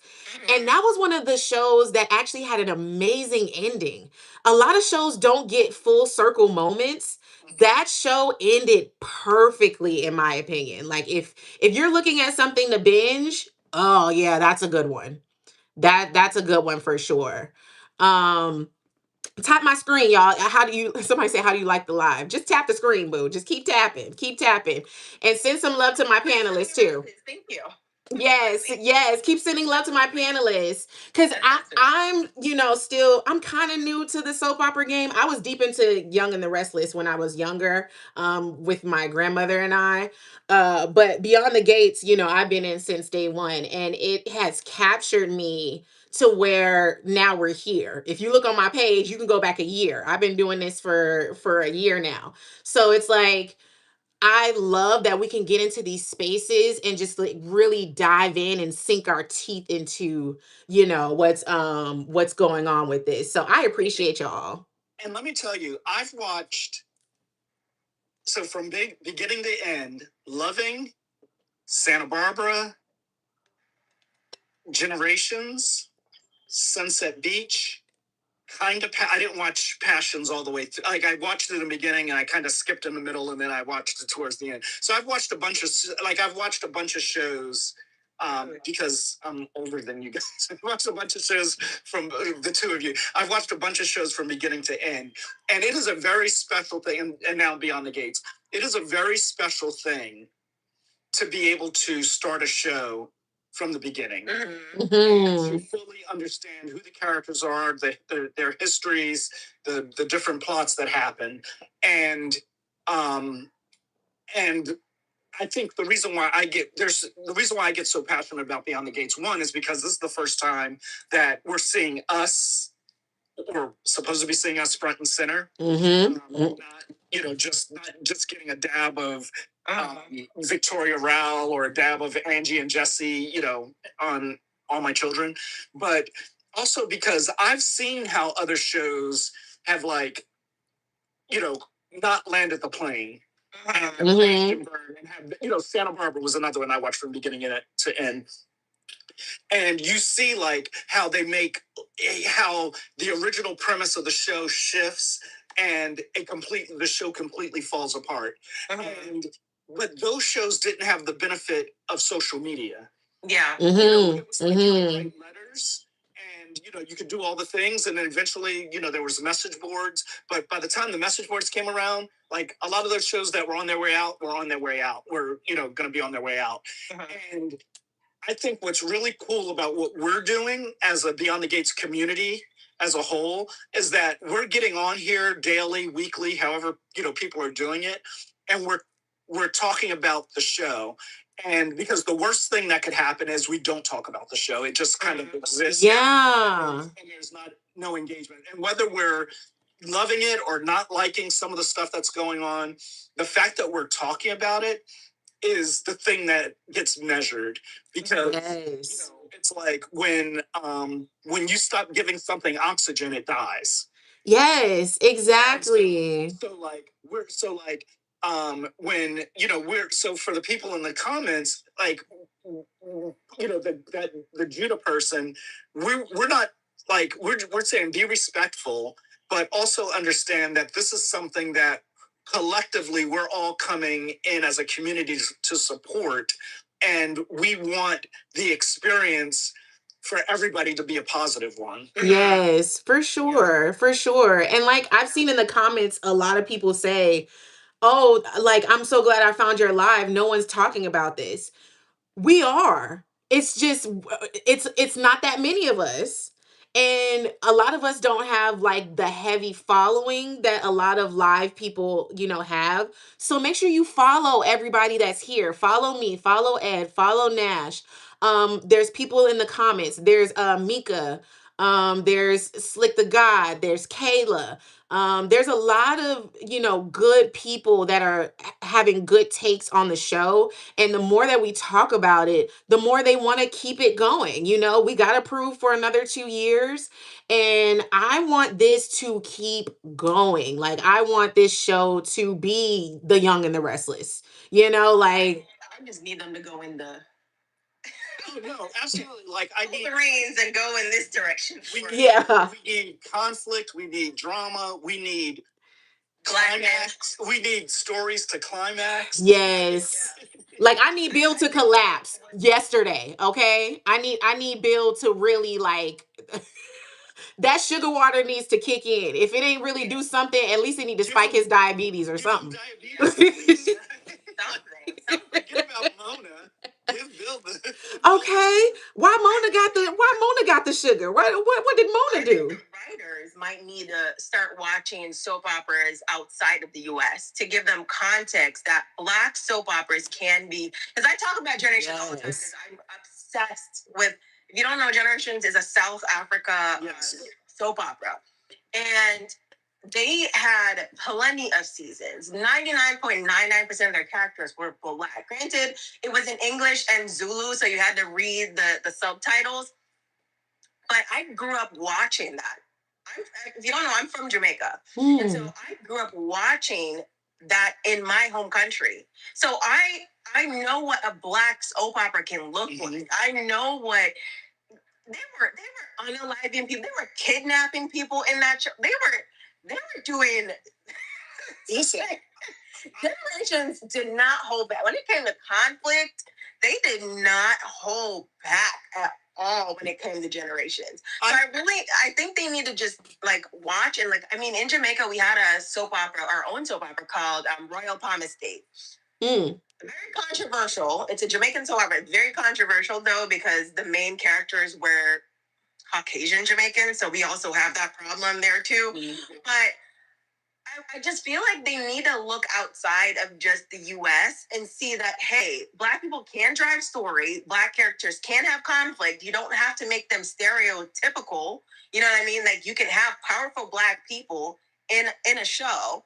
And I just feel like they need to do that so that it's like, because I feel like right now they're holding back, right? They don't want to make the Black man a villain because we're like, oh, we're gonna be upset. No, I want to see Vernon go head to head with an evil, I don't know, somebody. Like I want with that. Joey That's what we Faria. want. Yeah. And I've said that like like the Generations and because I've said that the soap writers in the US should be watching the UK soaps.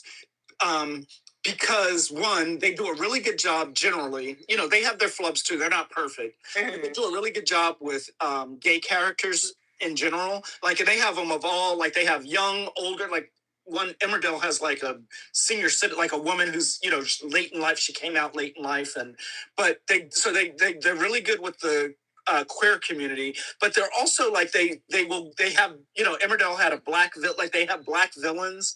Hollyoaks had you know, a black villain.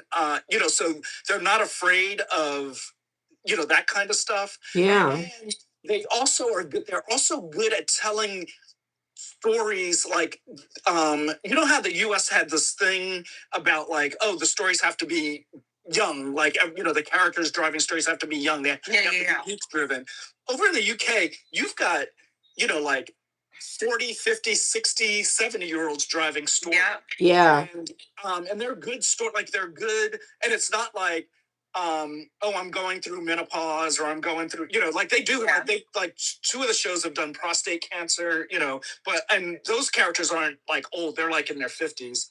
But I think that like the US writers would do well to watch some of those shows to understand that you can write some really and they have budget issues just like we do. So now they're able to manage their budgets a little better so that they can have cars going off cliffs and into rivers and stuff like that every now and then. But like these shows are set in little villages, and there's, you know, there's a pub, there's a restaurant, there's, you know, so it's not that different than what we're doing over here.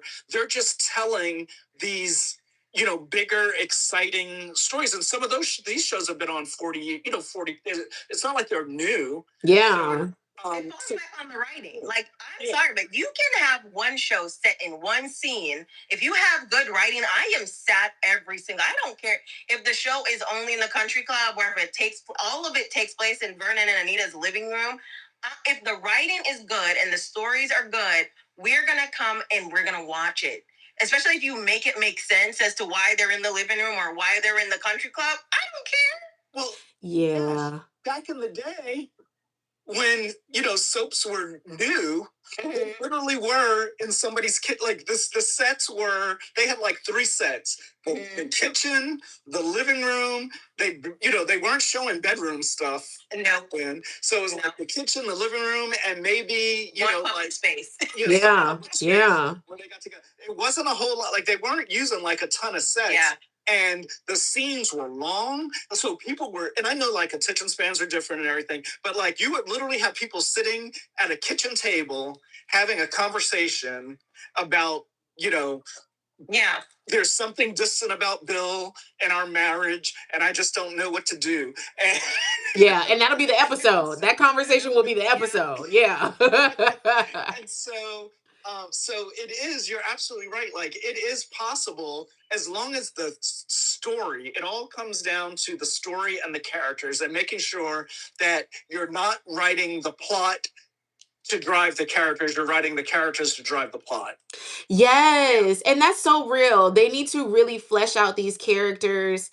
And once again, we talk about this all the time, establishing the Dupree dynasty, right? Like even when some people are in the comments saying that, yeah, Vernon needs a counterpart like how Victor has Jack in The Young and the Restless.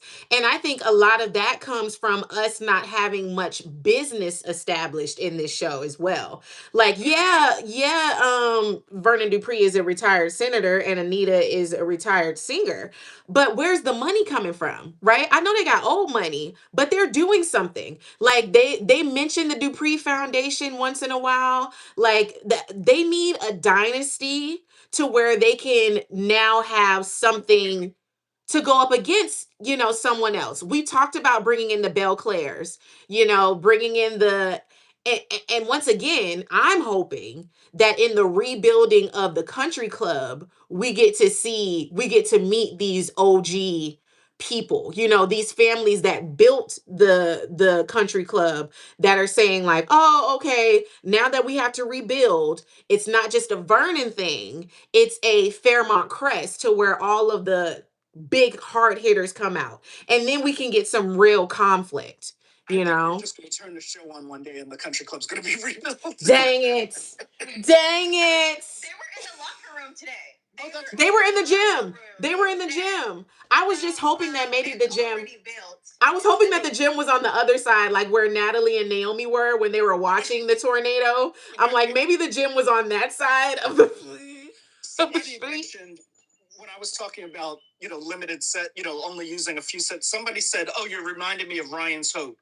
For anybody who's new to soaps or doesn't, that's a great example because Ryan's Hope was set in it was an Irish family who owned a bar. And I would say 90% of the action, it was set on the Upper East Side of Manhattan. 90% of the action happened in the bar. They lived upstairs, like they lived upstairs from the bar. And there was like there were a couple of doctors on the show. There was a hospital like across the street from the bar or something. But most of the action took place in that bar. And, there was a kitchen. So it's a good, and you can find episodes of Ryan's Hope on YouTube. That's a great example. If you want to go back and watch something where you see, and it's an Emmy Award-winning soap, but you want to see character-driven stories with not a lot of flash. Every now and then they went out to because it was taped in New York. So every now and then you would see them like out on the streets of New York. But it was not these were middle-class people. These were not, there wasn't a lot of wealth. But you could see character-driven story on 3 sets in Ryan's Hope. And it was it was good stuff. The show lasted 12, 13 years, something like that. But in those years, it was an amazing show. And the people who were, who produced and wrote that show are also responsible for a lot of the other stories that we love in soap history on shows like All My Children and One Life to Live and the CBS soap. So, thank you for whoever mentioned it because Ryan's Hope is a really good example. Yes. Even the Jamaican one that I referred, Royal Palm Estate, they're literally just on an estate. Like as the name says, the estate was called Royal. Like it was set on that estate. We went outside to where the maid's quarters. We were inside the house. We were upstairs the house. Like it really was just on that estate. Like we were outside under a tree. Some of the scenes were outside under a tree with people just talking. Like it's the stories that kept us coming. Like growing up, I don't even really remember what the sets were like, but I remember the storylines. I remember Sonny trying to, take somebody out. This guy named Sonny on there, he was the villain. Okay, and like I remember the stories. I'm sorry, but to me, the sets are an afterthought. If the story isn't good, I don't care how beautiful the set is. Like it's not going to do anything for me. So I want, if they care about retaining the Black audience on this show, I need for them to watch other soap operas so that they can get an idea of what we're looking for or how to go about writing a Black, because that's what they market it as, right? If they market this as a regular, hey, we're having a new soap opera, first one in 30 plus years, I don't think we would have been holding them to the same standards. Right. Agreed. But Agreed. They sell us this dream that it's supposed to be African American, and now we're sitting here wondering, huh? And today I was like, whatever issues, with this week's episodes. But today I was sitting here and I was like, okay, here's another day. Because I was like, okay, well, here's another day where it's pretty Dupree-centric. Yeah. You had Vernon, Anita, Danny, Kat, Chelsea, yeah. Naomi. So it was a super Dupree heavy episode. And I was like, this is where the money is for this show. Yeah. Where we're really we're invested in these characters. I do wish that they used not just the dining room at the country club, but I wish they used the country club as not the country club, but the Fairmont Crest estate community as a setting more, where because country clubs aren't just dining rooms in the bar area, or the locker room. But I wish we had more of a sense of the extravagance of what it's like to live in that kind of community, because that's what I thought it was going to be. It was so much time at the hospital or Joey's little backroom casino. Oh my gosh! Wish that we I really wish the dynamic was more Opulence. Yeah, the opulence. Yeah. Because you can even do like, I get that they want to show like, oh, there are people who aren't like what we've got the Ashleys and the Derricks and the, but you could do upstairs, downstairs, literally in the like, there are people who work at the country club who are dreamers who want to live behind the gate. Behind the gate.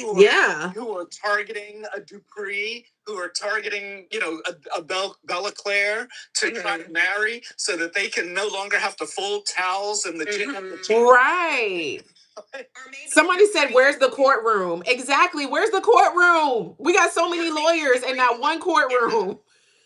Like we're not seeing the luxury. Like we hear about the luxury. We're just hearing about it. We're not seeing it at all. Yeah. And I know that and I know it's a soap thing to have like a servant who's off screen that they mention, and and it's like because like Days of Our Lives does it. They're like, oh, Harold answered the door, Henderson, and it's like, but back in the day, like these people like Erica Kane and Iris Wheeler on Another World, like they had somebody and we saw them on screen and and why we don't see somebody waiting on Vernon and Anita?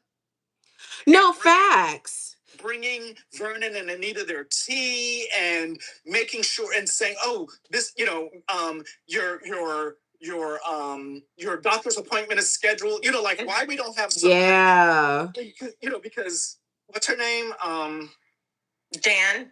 The person who's supposed to work for them that we don't see. Rowena, like we should be seeing her, and because she's, I guess, a house manager the way John and Mona are. Yeah. Like, we should be like, and it's like she doesn't have to drive story, but like we should like she should be around. If you're old money, wealthy, new money, like Diana, like I don't know what Diana Ross is doing now, but I bet you Diana Ross has somebody who's bringing her stuff. And no, seriously, and even a lot of the characters in, I'm going back because this is the soap I grew up on. A lot of the characters in Royal Palm Estate were the servants, the maid, the gardener. Like most of the characters in that show, we saw the head family, right? The Blackburns, but like the people who were driving the show, the people who kept the secrets, the people who knew about the dirt, and they would spread it to the maids of other people. Like that's most of the story. We saw most of the show through their eyes. Like, exactly. Through drawers, like we were watching them talk amongst each other about what happened. What do you think happened with Mr. Blackburn and such lady? She came over. We don't know why she's here. Mrs. Blackburn wasn't here. Like that's really what we were seeing in that soap opera growing up. And granted, we're really allowed to watch it. I would peek and try to get, because it was a growing show. So, but like I remember that being the case.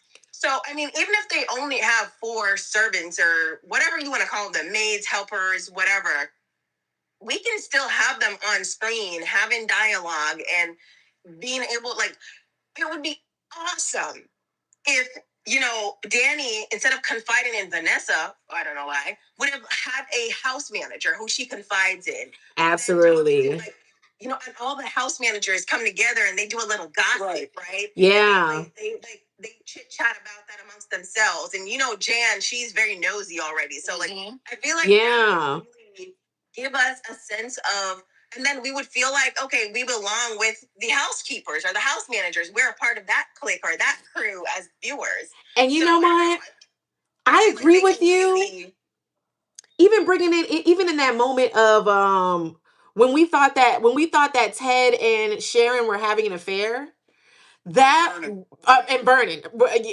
and Sharon were having an affair, that would have been a perfect time to meet some of the workers, right? Because even then, I kept saying the Dupree estate is huge. Why does he have to keep going to the hotel to meet up with her? Shouldn't he have like a little wing, over there? Somebody has to be driving him to the hotel. Titus knows about this. Titus knows about this. Titus and Rowena gossiping about this, saying, do you think he's like, having an affair? Oh my God, is he like Bill? Like, I would love love to have seen this show from the eyes of people who don't have it. People Yes. as Ed said, we want to see the people who are not so from the gates trying to make it into the gates. Like maybe one of the helpers, and I'm pretty sure I'm stealing this storyline from Royal Palm Estate, where one of the helpers she had a daughter who we call the country parts in Jamaica, like we call the rural parts in Jamaica country. So she had a daughter from country who she like kind of dressed up to try and like sleep her way into the family. Fair. Essentially. Fair. And, but she's like, don't let them know you're my daughter, because they wouldn't accept you if they're the maids. I would love to see a storyline like that where maybe Titus or Rowena or maybe Haley, I was literally about to say, what if instead of Naomi being the op and giving, bringing Haley in, what if what if it had been one of somebody who worked for the Duprees? Yes.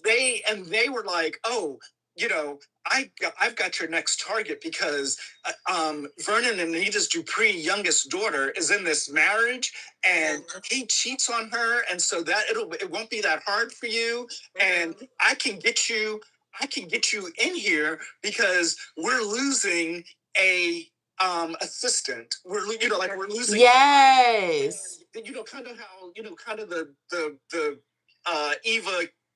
How Eva got but losing an assistant. So this person who, the Duprees trust say, oh yeah, we'll hire your friend, don't know that they're cousins or, whatever. Yeah. We'll hire your friend. And then that's how Haley got her entry point into the Duprees. Exactly. Yeah. Being the one who blocked. Because then I'm also thinking, why was Vernon and Martin driving late at night without a driver? Huh. Speak on it. Where was the driver? Speak on it.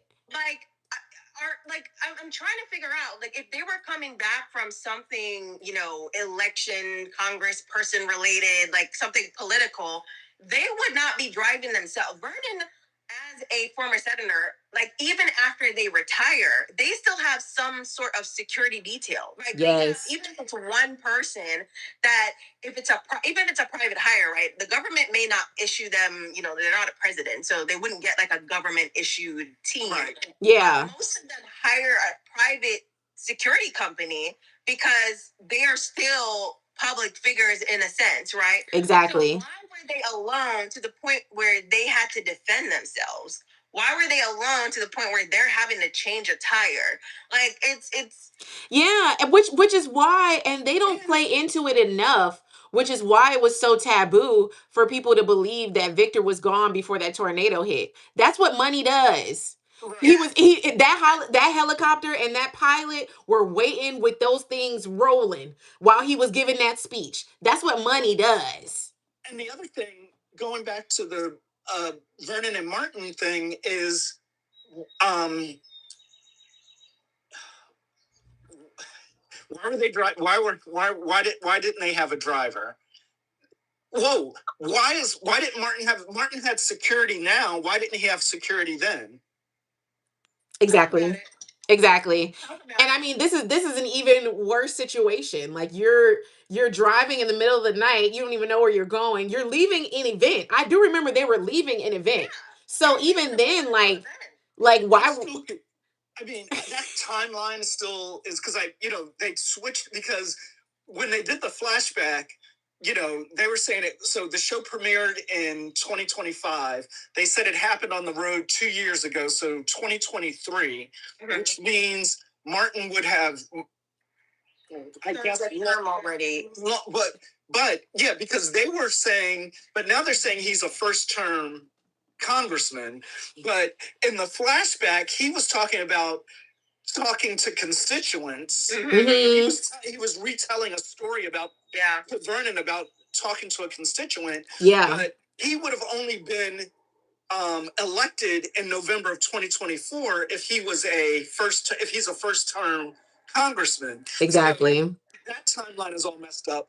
But even if we go back to 2023 and say, well, he was campaigning for 2024, what's the difference now? Like, why, especially because these are wealthy people, why are you driving around with no security? Yeah. Yeah. Right. That's what I mean. Politics or not, right? You're old money. They shouldn't have been driving at all. So I definitely think, yeah, there's so many holes. And like the comments say, Nash and Ed, y'all need to be on the writers team for real. And just one other thing. Even if they had the driver and things still went down the way they did, then they'd have a living witness of what happened. Yes. That they'd have to manage. Yes. Dropping those hints. If they were writing this out properly, whoever was dropping the hints, or like whenever that guy changed his face and came back into town, it was kind of blackmailing Martin, for lack of a better word. Yeah. It would have been so much better if it was the driver, like their longtime trusted driver who, swore to secrecy. He was the one who was trying to get money out of them, extorting money out of them, as opposed to this random man who comes in and within a week he's gone. Now he's disappeared. Oh, we don't have to worry about him again. Yeah. I don't know. Yeah. They definitely left a lot on the table with that storyline. And it's going to come back. It's going to come back because...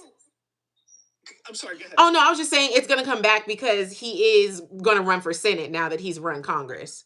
The other thing I think they're going to abandon that. The other thing is, does Carlton know that Ted did this reconstruction? Because Ted can't just do reconstructive surgery on his own in the clinic. Right. You need a staff, and you would think that Carlton would know. You need a nurse and an anesthesiologist. Yeah. So you would think that Carlton would know that, or at least ask the question, hey, why were you did a late night surgery, some random late night surgery that wasn't on the books, because you materials and and then was Kat running the clinic then, was she the yeah. How do you do reconstruction on somebody's face?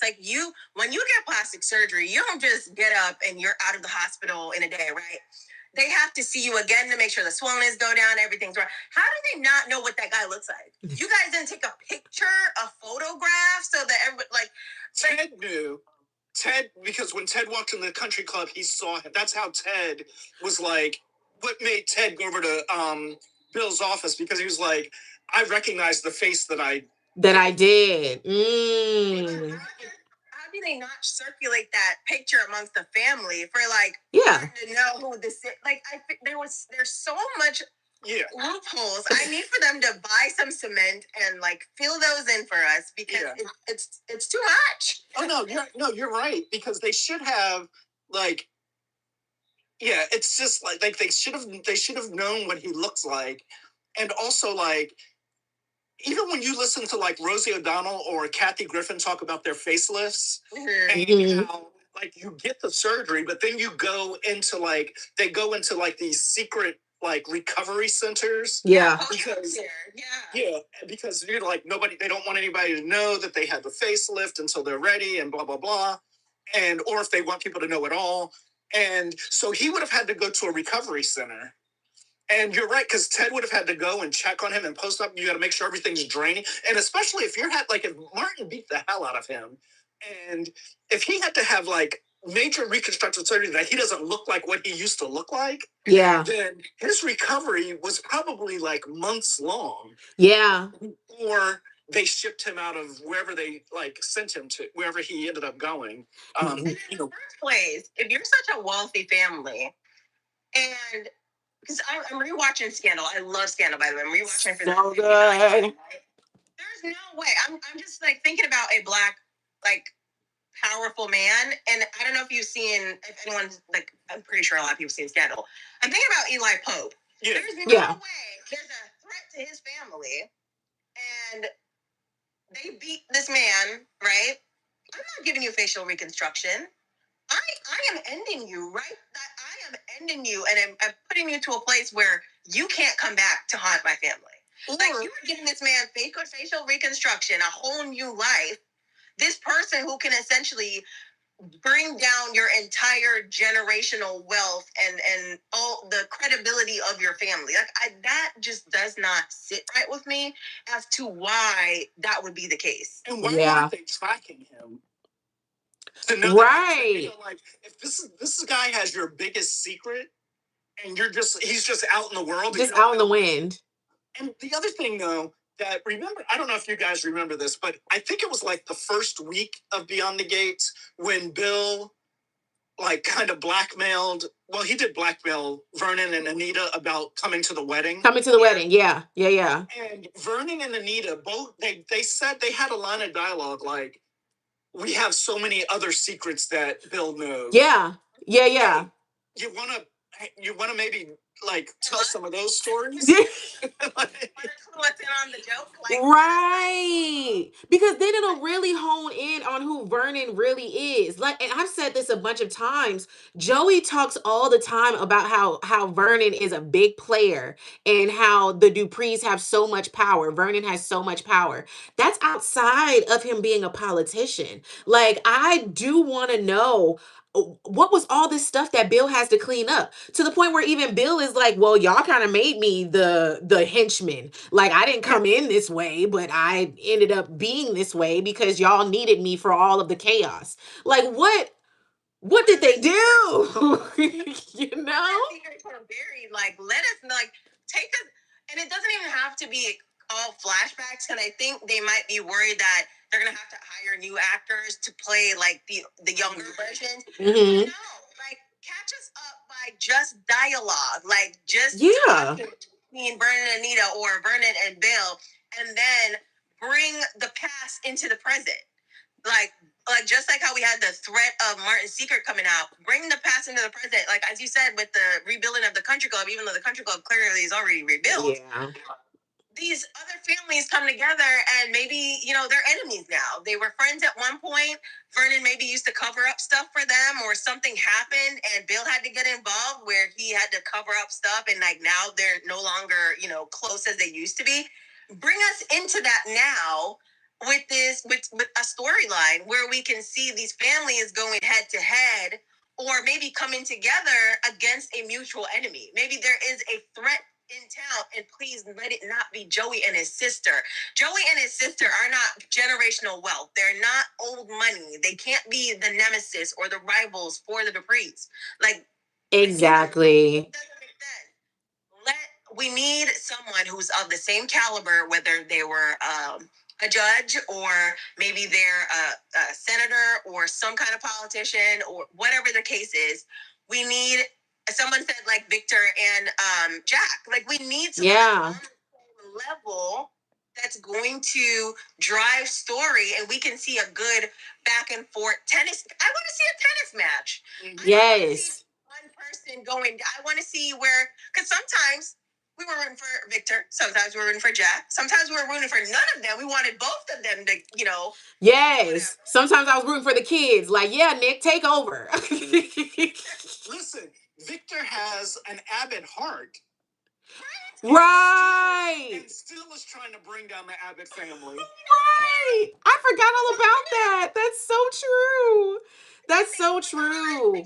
And for them to, someone in the comments said, I think Clifton Davis cared to play a bad person. Clifton Davis loves to play. He's an amazing actor, and he knows the soap opera world. I think Clifton would kill whatever they give him for the Vernon role. So, and as an actress, it's so much more fun to play the bad guy. Like, no one cares about the good guy. Like, Clifton knows him as a person. Everyone loves Clifton. He's a legend. Like, he's gonna be loved regardless. If he plays a villain right now, that would be even better. That would be so juicy. He doesn't have to be a full villain. Like, he doesn't have to be a complete, but like, he can just have had like, when you gotta do what you gotta do. Yeah, he's had dark moments. He has a checkered past. He had to clean up some stuff. Maybe, something happened to Danny. We talked about Danny and the people who tried to prey on her in the industry. Maybe he had to get rid of somebody at some point. You know what I mean? Like, they could make it justifiable. Because let's be frank, Yes. it's a show. As a writer, you can literally make anything a character does justifiable in context. You can write it so that essentially the viewers have sympathy regardless of what like right now. I have sympathy towards Haley. Okay, she is trifling, but when it comes to her and Bill, I'm rooting for her. I'm like, yeah, yeah. Like when Lynette came in town, I was panicking because granted, I do want her to get caught because girl, really, you did all that to Danny, but then I'm like, but also. Yeah, point them again. One more drop. And you know what I mean? Like, so they can really write it in a way that we go back and forth. Like today we like her, tomorrow we don't. Like, like they can really do that. I want them to lock in or change the writers. I'm sorry, lock in or. And we keep teeter-tottering on this reveal of Vernon anyways. When you get to the deep moments of him and Leslie, when he's like, don't press that button, when he's, there's moments of Vernon where you can see like, oh, don't let that Vernon come out. Let that Vernon come out. We want to see that Vernon. And he's already had so many reasons to bring it out. When Chelsea was kidnapped, when Leslie came at Anita and Anita first found out she was sick. Like there were so many moments to where it was like, here it is. Even when he confronted Joey. When he confronted Joey about the whole Martin situation, it was still a PC conversation, but you can see it peeking out to where it was like, don't test me.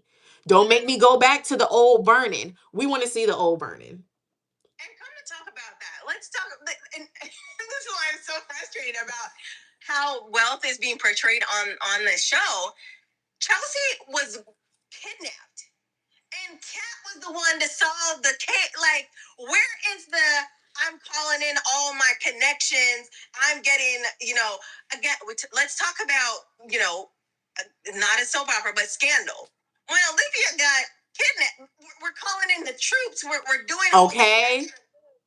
I really want them to lean into the well. We don't necessarily need shiny. We don't need the sets to change. We need the attitude of the characters to exude wealth and power. That when I see them walk in, when I hear them talk, I need for the dialogue to read, we're wealthy, we get ish done, we have power and control over things that happen in our lives. Because if you go back to episode 1, fade in. We have Nicole in her luxury vehicle driving through the gates of Fairmont Crest, pulling up to the country club, them opening the door, her getting out, them, everybody going, ooh, it's a Dupree, entering the country club, Anita in her sunglasses and her coat, them taking her coat, taking their coats, walking them over to their table, removing the reserve things, sitting them down. Like that was the setup of wealth. Like that is the the setup of wealth that for some reason kind of has dissipated over the last year and a half. I mean, they still have their table, and occasionally the guy who works there will, what can I do for you, Mrs. Dupree, or whatever. But that first those first few moments of episode 1 were like, you're sitting there going, oh, like this is a party. Like these people are rich. These people are rich, like, and the community. And because remember, like Danny had the power to stop Haley from eating at the country club. Yeah. It's like, and all of that just seems to have gone away. Even with the whole Anita sickness situation, like it's like I get she got to go to the hospital for chemo, but y'all didn't hire a live-in nurse. Like y'all didn't hire like even now she's walking with this little janky cane because she sprained her ankle. Like they should have somebody feeding her grapes on the couch. Like she's rich. She's filthy rich. The hospital, she's just in general admissions with everybody else. Right. They got them sitting in the lobby. Like what? And I can see like how when he was a senator, they may have downplayed it a little bit in public because it's like, you don't want, but like you can only downplay it so much when you live in a private community that your family built. Yeah. But like Anita is new money, and you know that new money is like you want all the things. Yeah. Yes. Clothes, you want the furs, you want the. We see she has the stuff, but it's like, and I've made this complaint about like TV One and BET when it comes to like their programming. That's not a quite, that's not like Martin and A Different World. But like there's this tendency with Black content that to make the characters earnest, where it's like we have a lot, but Yeah.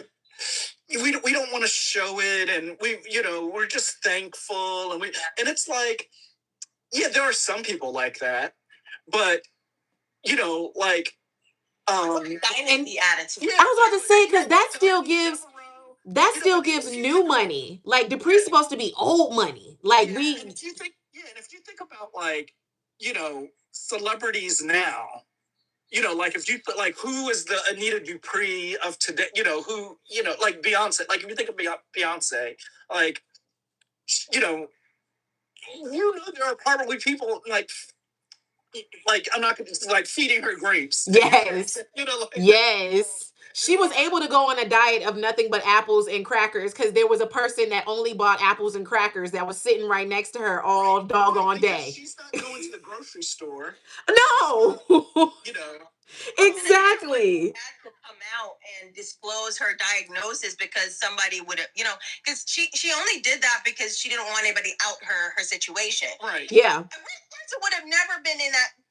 The amount of celebrities who have their babies under secrecy, we don't even know until that child is 18. They're coming out. Oh, so and so's mama, huh? When did they have a kid? Kerry Washington come into her house.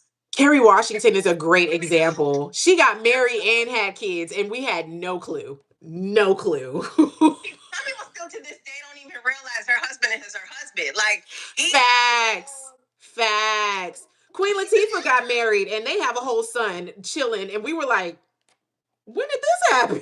So like this idea that Anita had to basically come and tell her secret before she was ready.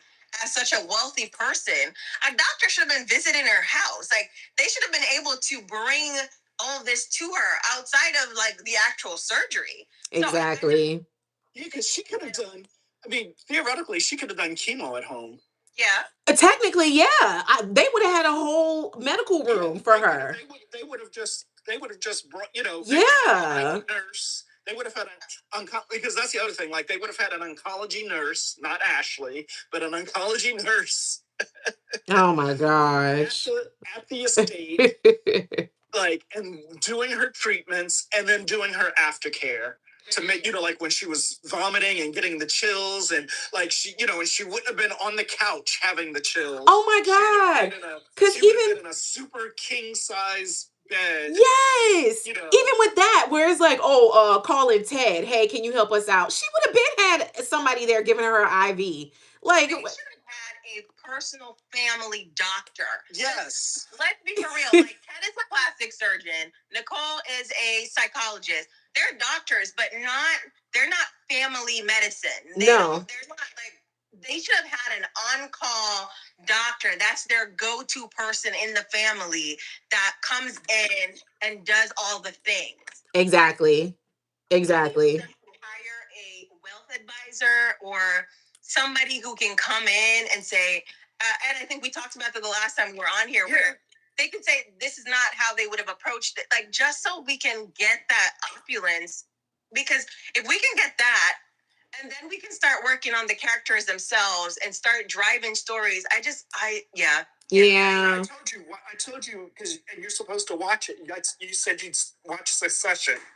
I do need to start watching that. Yeah, on HBO Max. I gotta start watching that too. I added it to my list because that was the show. I said they had a wealth advisor, and they would be like, yeah, people, super wealthy people don't like worry about where their coat is. Exactly. Anita wouldn't be the one to be calling the doctor to reschedule. She would say, "Oh, Rowena, change my appointment to whatever, or cancel my appointment." Yeah. Exactly. I feel like too, the show isn't really living up to the name. Because what is happening behind the gates that isn't real? That's like surprising. No, Like, because facts. Even Haley said that. Even Haley's when they're trying to figure out why this street wasn't cleared out, and she was like, "I thought everything beyond the gates was, fancy and da da da." Like, exactly. What's happening beyond the gates? There's nothing that's like happening that would shock us to be like, oh my god, this is what I want to see. Like, show. But in my head, when I heard the show, I was thinking we're gonna get to see the secrecy of wealthy people, right? Mm-hmm. We're gonna get to see how they cover up stuff or how they maneuver and do business. Maybe someone wants to compete in business and they're gonna snuff out the competition, or how they use their money to their advantage. Like, that's what I thought. Behind the gates, we want to see the behind the secrets, like maybe from the eyes of people who have been in this lifestyle their whole life. Yeah. Getting this information, but it's showing women arguing over men going back to their ex. Like, we can do this in front of the gates. Like, You can do this in front of the gates. It's so real. Like, it's like we don't need a gate for this. Like, you know what I'm saying? Like, it's not. Yeah. It's not. Yeah. Secret lifestyle. I want to see secret societies. I want to see people who really make the decisions. Like, you know what I'm saying? Like, No, facts. And the way that somebody just said in the comments that Dupree should have been able to keep Leslie out of in their spaces. Exactly. Leslie has been gallivanting beyond the gates even before she had money. Like, there's not even real security with that. Like, anybody could go skip and hop beyond the gates. About secret societies, like, everybody knows I have my issues with Martin, but like, why isn't he part of some like political, I mean, heck yeah, that would have been a good conversation with him and Kyle. Why was he in New York? Yeah, like, why isn't he part of like, what's the not but I forget what the federal, like the Federalist Society. Mm-hmm. Why isn't he a part of like something like that, or some kind of secret like group of power players who are making all the decisions in DC, and or he's so ambitious, he's not a part of it, but he's so ambitious that he's trying to be a part of it. And what does he have to do? Like, what does he have to do to get into it? And like, yeah, I would like that.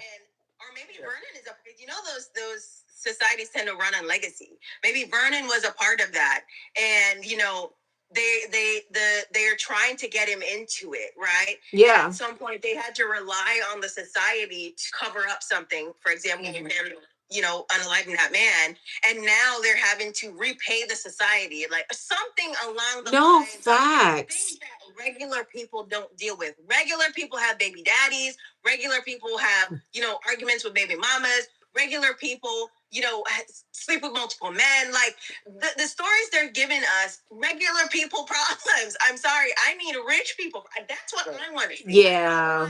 Things that I need them to sell me into a world that is unrealistic. Or even my own. Yeah. Or even like Vernon and Anita loving like food from New Orleans. It's like, we could all go to New Orleans.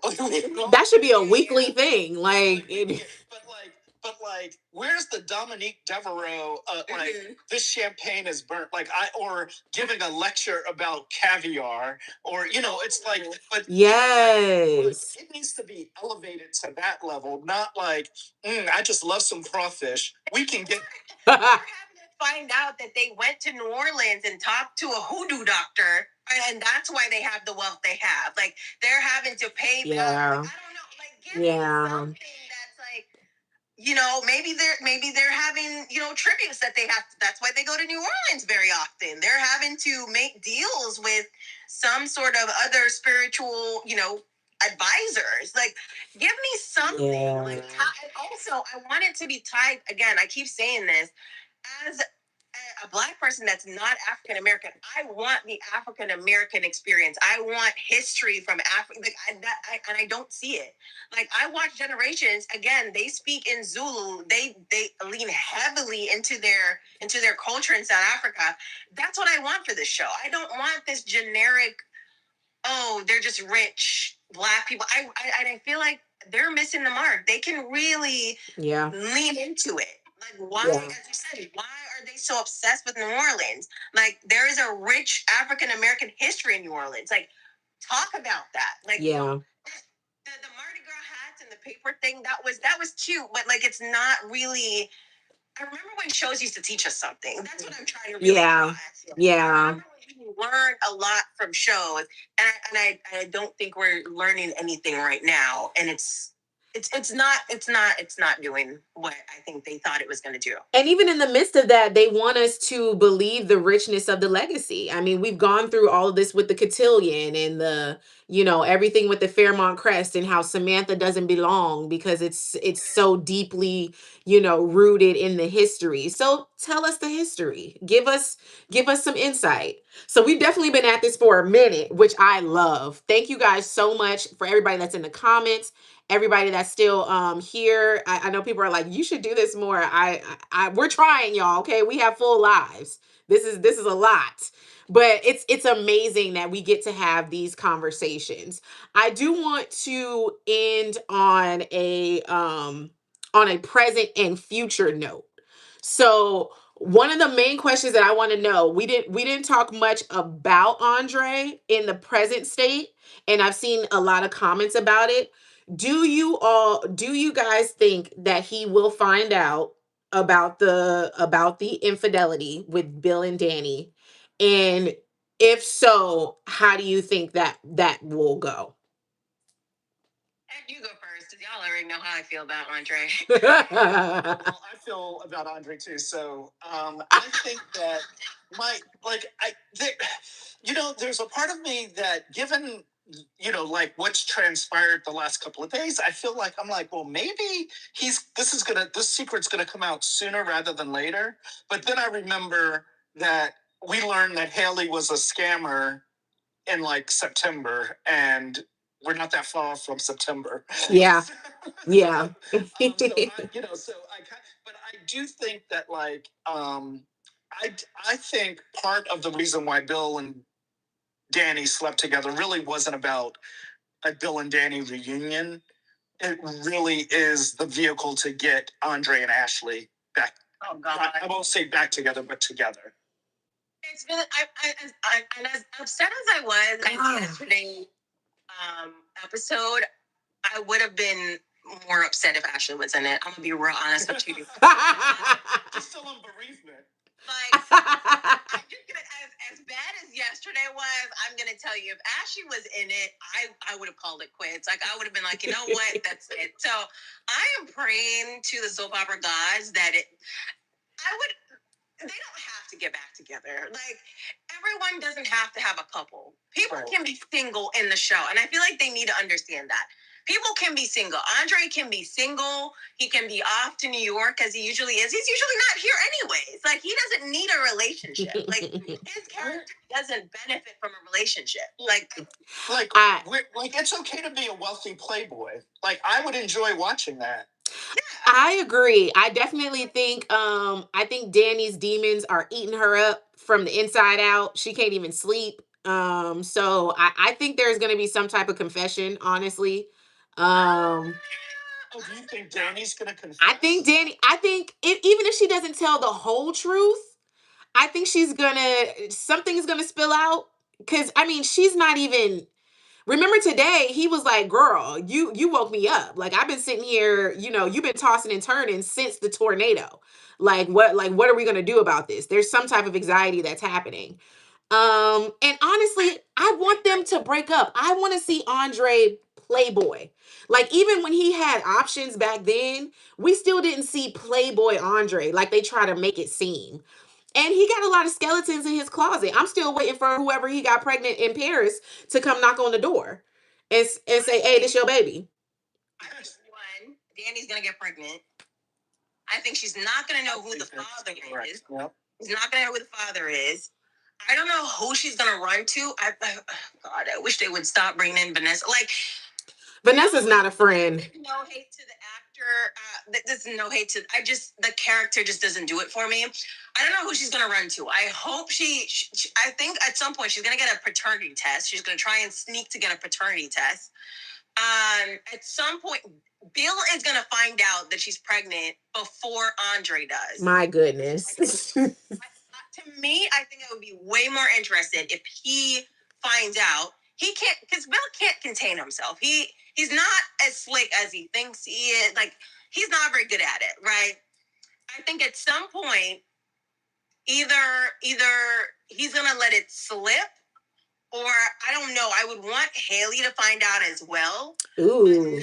Not to divulge it, but realize that she you know, do you know you got what is that saying? 30 minutes. You got 30 minutes. 30 minutes. To like get your plan together, because I know, huh? Why are you in my head? I was gonna say Haley needs to. I was like, that will be if Haley found out Danny was pregnant, she'd throw the poison away and she just like cut his brakes or something to like she get him out of here. It would accelerate the story, right? Yeah. And somehow I want, in the midst of all of this, I need for Haley to realize that Randy isn't on her side. Like, I need for her to be isolated and alone, because then she gets desperate. And then when desperate people always make mistakes, right? Yes. Either she comes across Lynette, like a photo. She's on social media. She sees Lynette in the back of a photo or something. Like, I need for her to, hold on, I thought you said it. And then she doesn't confront him. She starts to realize, oh, maybe the poison isn't poison. She gets it tested. It's water or whatever. And she like gets desperate to the point where either she teams up with Leslie, because I feel like those two together would make a good duo. I agree. I would not be rooting for them, but I feel like they would make a good duo. I agree. Comical. It would be comical too. Like, it would be absolutely. Because it wouldn't be them together in unison. It would almost be like them against each other together. Yeah. Because the only comment is that they both hate Bill. Leslie still wants revenge from how he got her out of there when she was pregnant with Eva. And then, Haley wants him gone. So it's a enemies meet for the same reason. Yeah. And at the same point, they're also plotting against each other. I feel like that would be great, because then they can't trust each other, but they need each other. One or the other of them is like trying to whatever they're trying to get at Bill for. One of them is going to blackmail set it up that only one person takes the fall. Right. Yeah. At this point, Bill knows that Danny's. I have a wild imagination. I'm a writer. I have a wild. I love this. Yes. So Bill finds out that Danny's pregnant. He starts, oh my God, like he's elated. He is happy about this. Like, this is about to reset their entire life. Danny is disgusted. She's disgusted at herself. She's disgusted. Like, she's now wearing, like, she's like, I'm too old for this. Like, I've already raised my kids. I don't want to go through this again. Also, if it's Bill's baby, like, this is just, I'm going to embarrass my mother and my parents again. Because you remember those thoughts that she had earlier last year, which I guess she no longer feels any type of shame now. But when she had shame she had shame, yeah. And this is not me shaming Danny, okay? I'm very pro-liberal women. I'm just saying Danny is a very hypocritical in this entire situation. Yeah, right? Yeah. In her head, she's like, my parents are gonna be, ashamed of me. She's gonna be struggling as to whether or not she wants to keep this child. But again, she can't get rid of it because it might be Andre. It might be Andre's. And then she's gonna play back in her head. I can't remember who was talking to her about having kids with Andre, and she was like, Naomi. I already told him that this might, I told him to go and live his life because I couldn't give him what Ashley could get. Like, all of that's gonna be playing in her head. I need for it to be that kind of tension where she's not gonna come out and say it. At some point, it's going to. Oh, Andre might need to go back in to get his leg looked at, and they're like, "Oh, the results are in." Yeah. And he's like, DNA? What? I'm just here to, get my leg looked at or some kind of. Now there's an Ashley mess up. Ashley would say some stupid mess like that. Oh, hey, we got Danny's results. Don't you want to talk about it? I'm just saying, the hospital, she does all the work. If it ain't Shanice, it's her. It's Shanice. It's going to be Shanice because the hospital only has 2 nurses. And if I got to choose, it's going to be Shanice. Okay. For sure. For sure. At some point, it's going to get back up. That would be so good for Shanice because if she's still with Ted and then she knows something about his nephew, she knows something. Yes. So that's, and she has to keep the secret because she can't, like, that would be a good little twist. Yes. Someone in the comments said it would be Ashley to tell Andre that he's not the dad. It would. And, like, that's how he finds out that one, Danny is pregnant because now she's not showing it, so she's hiding it. He doesn't know she's pregnant. On top of that, why are you doing a DNA test? And if it's not me, then who? And then now he's gonna start putting 2 and 2 together and get 4 because he's like, okay, like maybe we could drop hints, like leading up to this, he could drop hints that he suspects that something's off, but and with this DNA test, right, it comes back inconclusive. I need it for it not to. I need for it not to say who the daddy is. I need for it to be him coming in, barging in. Danny, do you have something to tell me? And she's standing there looking at him like, people are around. People are around. It's not a private matter. Even deeper in, she can't even get the DNA test because she's already at risk as an older pregnancy. So she has to bring that baby to term before she can even get a DNA test. Before they do the test again, like it has to be like, and even I need for it to be conflict. I need for multiple characters to be involved in a conflict, so that it's not just here's the story with 2 characters. The story, ends and we move it. I need for everything to be woven together so that multiple characters can come into this. And I need where it's like, then I can just imagine Haley, who already knows about the pregnancy, right? It's public, and it's like, who is it? And then Bill is over there smiling, smirking. Andre turns and lounges at him. And Haley, of course, how could you? How could you do that? I thought you loved me. You've always been by my side. How could you betray me like this? I don't think I could take a Bill and Andre fight seriously. The height difference, please. It's just no. And then, and also, I feel like at that point, whatever Haley's gonna do needs to be done, in a way that people are starting to say, oh, she did it because of what Bill did to her, not because she's a con artist. I don't want him to find out that I don't want him to find out yet. I need for whatever her retaliation is to be somewhat justified. But I can understand why she ran him off the road, or why she did whatever she did because Bill cheated on her with Danny. I don't want him to find out she's a con artist yet because I want the character to stay behind the gates. I want her to get up to some more mess, and I feel like that would be a good way to. I don't want Bill to. I don't want him to RIP. Okay. Yeah. I want something to happen where it kind of gives Haley a way to get her money, but also in a way that she can't get out of Fairmount Crest yet. She has the money, or at least has somewhat of access to it, but there's no way for her to get out of town. She has to stick around for some odd reason, but I don't know. Again, I have a very loopy imagination. I love it. Come to fruition, but I absolutely love it. From your lips to this chat to hopefully the writer's ears and eyes. I hope they're watching somewhere in the zeitgeist. I also think the way to keep Haley around is that she just says, oh, all those secret conversations you were having in our living room with the Duprees? I was listening to all of them. I know Martin killed somebody. I know, whatever it is. I know. That's tea. That's tea. If you So, like, if you want to get rid of me, it's going to cost you. It's gonna cost you. You're not sending me to prison. It's gonna cost you. Because she likes the lifestyle. She likes the lifestyle. She likes the name that she has, right? I feel like she really does genuinely like being Haley Hamilton. And so maybe she doesn't want to leave town. Maybe just gets a divorce, right? And so we have Haley now. Give me the $10 million. I'll stay in town, but I won't tell your secret. I feel like that would be great. War of the Roses, and they have them, like still together. Because she's like, you're not leaving me at all. With nothing, Yeah. Under the same roof, and it's like them constantly trying to, get rid of each other.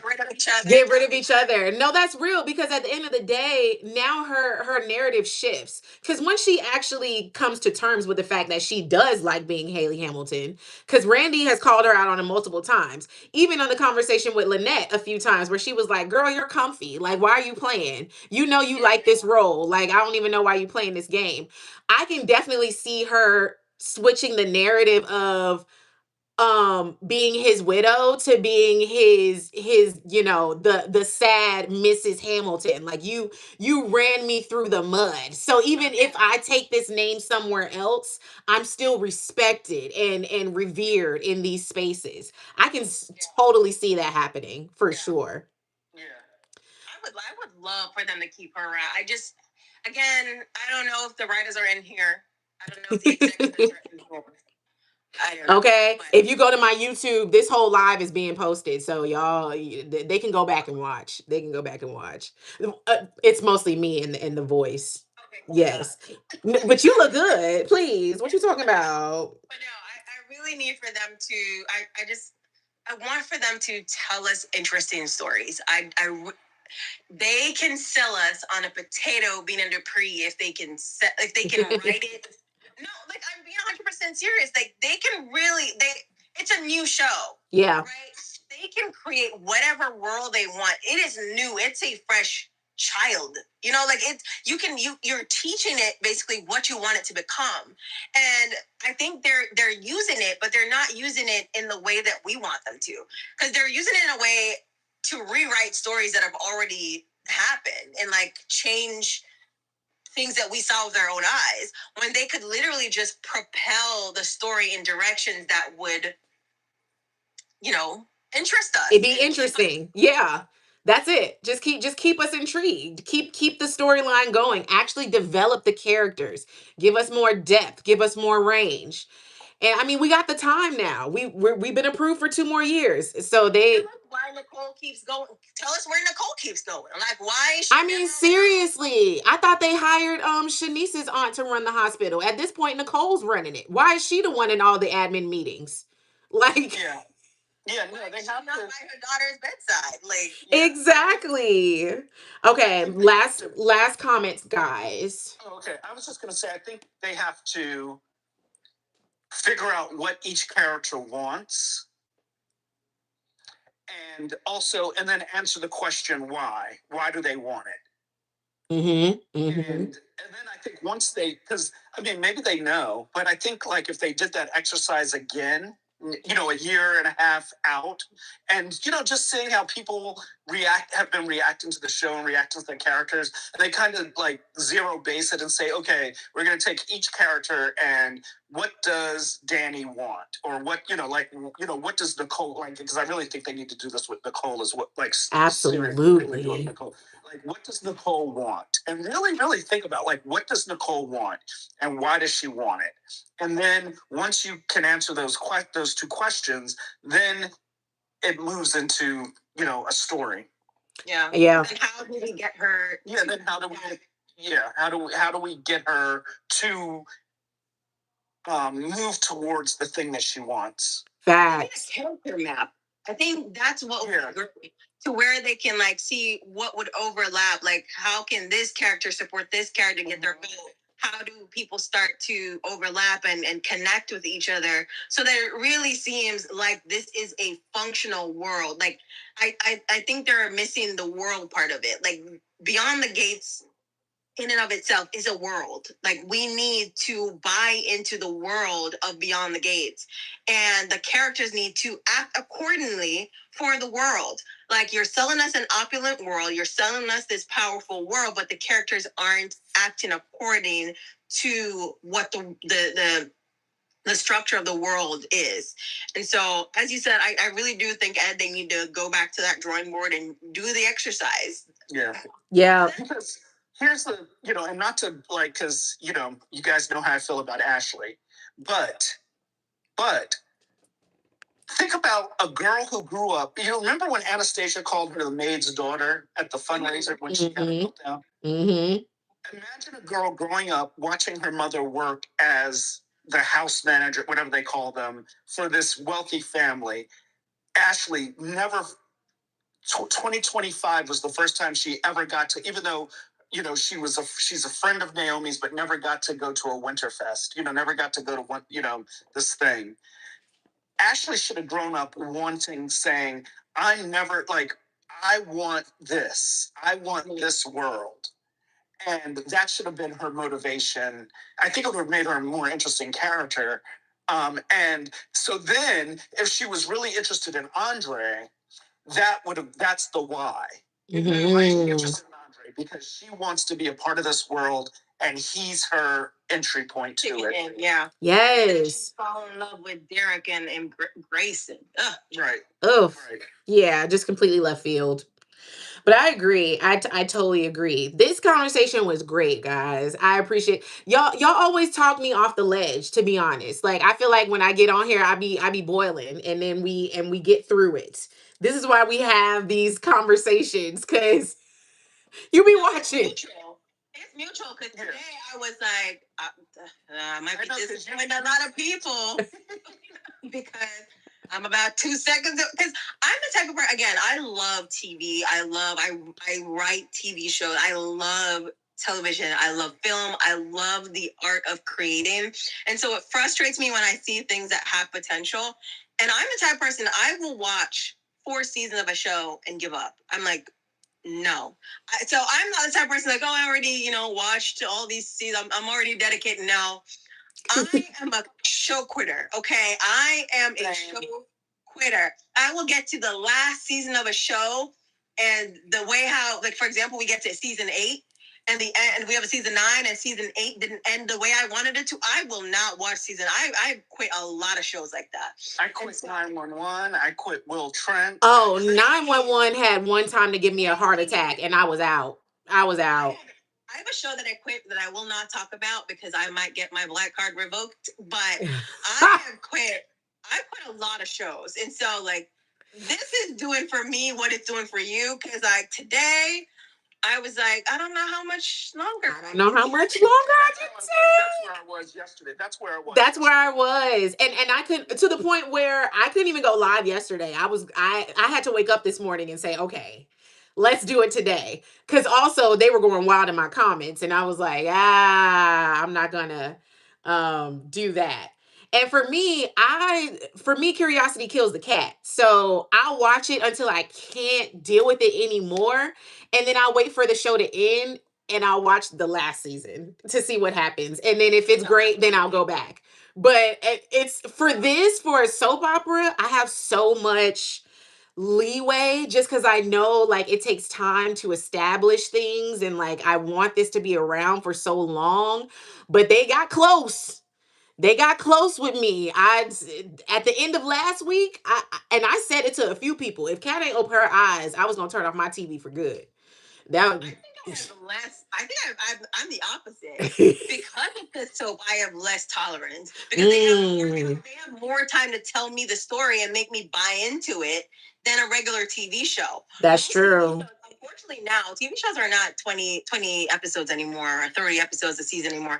So you might as well get 8. You might get 8 to 10 episodes, right? Maybe an hour max. Yeah. To sell us a story. And so I think with this, I'm seeing you every weekday. You have time to give me the details. You have time to give me the background. You have time to make me emotionally, and I want to be hooked. I love a show that I can just be so immersed that when I close my iPad or I turn my TV off, I'm like, wait. I kind of have to snap back into reality. Like, I love when I can just really and truly lose myself in a show. Yeah. Instead of constantly thinking, okay, when is this scene going to be over? And it's live too, so we can't even fast forward. We can't even fast forward, no. I'm having to sit there and watch Ashley and like deal with it. You know what I mean? So, anyways, I'm hoping that, because they film in advance. So I'm hoping that they're seeing the discussions, and thank God that we have social media and we can voice our opinions. So I'm hoping that they are being somewhat receptive. Am I thinking that they are? Probably not, because I know how the industry behind the, like, outside of the writers, right? Yeah. I know how the industry in the offices work. So yeah. They're also the people we're having to convince, right? It's not just the writer. Right, For sure. The writers might have, like, they might be wanting to do all the things we're talking about. They go in to pitch it, and there's an executive who says, well, how does Ashley fit into it? Oh my gosh, right. Why is Joey single? Like everybody else has as a partner. Why is Joey single? Exactly. No, but I appreciate you guys. Like everyone said in the comments, we were boiling again yesterday. Everybody was boiling from that dream sequence craziness. So I appreciate you. If you guys missed the earlier parts of the live, because it's been like 2.5 hours. It's on YouTube. The whole thing is going on YouTube. You won't be able to see my beautiful panelists' faces because the YouTube is just on me. But you can definitely hear the conversations at the very least. Thank you guys so much. Thank you. I like talk. I like the discussions we usually have. So yes. I love talking to y'all. And it really is like y'all. Like when I do these lives, I send a message to like you two, to Bianca and the Slick. That's really pretty much it. Cause I just really appreciate you guys' opinions and your views. And you articulate things so well and you're invested. We're also invested. So I appreciate you guys giving your time and speaking to, me on this platform. Everybody in the comments, follow them now. Like, I'm glad to have found people who like to talk as much as I do about me too. I know. For sure. Boiling inside. I'm like, who do I talk to about like in general, I'm a very like introverted person, so that's why I love TV so much. But like when it comes to TV, I can talk about stuff. So I'm glad I found people who love TV and storytelling just as much as I do. So it's always a pleasure talking to you too. Yes. Same. I love it. Thank you. Same. Thank you so much. I love television film. This is like my bread and butter. I'm trying to find a platform to where I could just binge stuff and watch it with people without being flagged. That's like one of the biggest things. But I love TV and film. Huh? Patreon. You can do that on Patreon?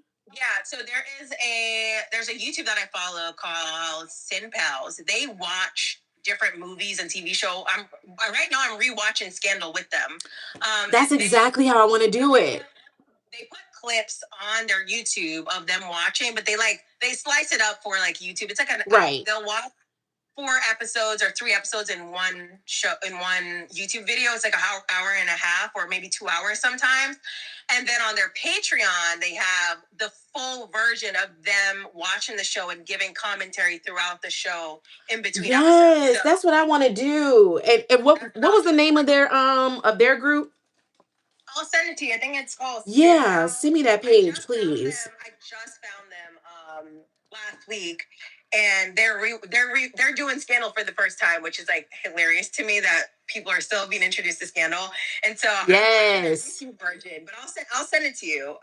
I love send that to me because that's definitely like my platform. Like I definitely want to go on and like binge watch Girlfriends and Harlem and like a lot of these shows that I loved with people, and have some real commentary on it. And have you seen Polygamous yet?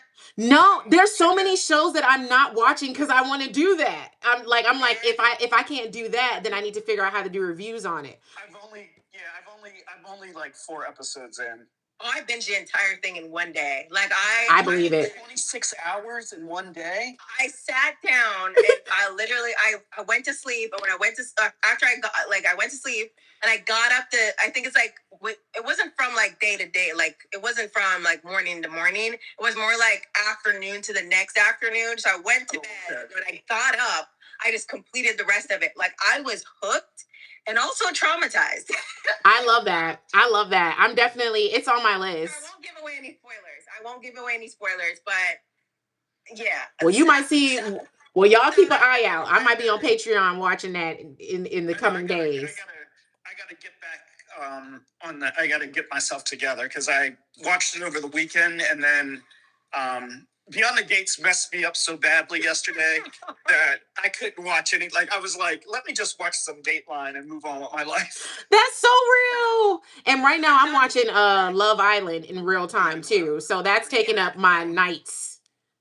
Oh, and this is how I know something's wrong with me. I am TV. I was watching Love Island. I'm reviewing Scandal. I was watching Polygamous. I'm just hopping. You just be watching. As soon as I was done with one, I was gone to the next one. But and you're gonna love Polygamous. The writing is. You guys are gonna. If you haven't seen it, guys, go watch. Like the writing. Watch it. And there's other because you watch other like African content on yeah, I love Netflix, African content. Yeah, there's some of the actors in Polygamous were on what was the show called? There was one that I recently watched, but some of their faces look familiar. There was another show on Netflix that I watched that was like the husband was like a district attorney and the wife was having an affair with a young guy and the young guy was like, and there was like a mystery. There was an overall mystery of a missing girl, a girl who had disappeared. And to look that one up. I'll find it and send it to you. Yeah. I'll send you the name. But a couple of the characters. Sorry, I'm trying to open some applesauce for Erica. It's dinner time. The faces in this show looked familiar, and I was like, oh, they're using like the same actors, which is always a good sign. South African writers, I don't know what they're doing over there, but I'm telling you, I have never watched a bad South African TV show. Like I love their TV shows and their movies are always so well written. I'm like, what are you guys doing over there? Oh, it's called Fatal Attraction. Okay, it's on Netflix. They put it in the They put it in the comments. Yeah. Okay. Fatal Attraction. That's I'm adding that to my list too. Thank you. Thank you guys so much. This is always such a pleasure. Thank you guys that have been here the whole time. We're gonna keep this going. I do if we're free, we'll do it again on Friday. I'll message y'all, see how y'all feeling. Okay. We'll see how they end the week too. Like if they just gonna lackluster us through Friday, then y'all might not see us, but we'll see. We'll see for sure. But thank you guys so much. This is always so great. Thank you. It's so nice to see you guys. So good to see you guys. Have a good night. Yes. Bye, guys. Good night.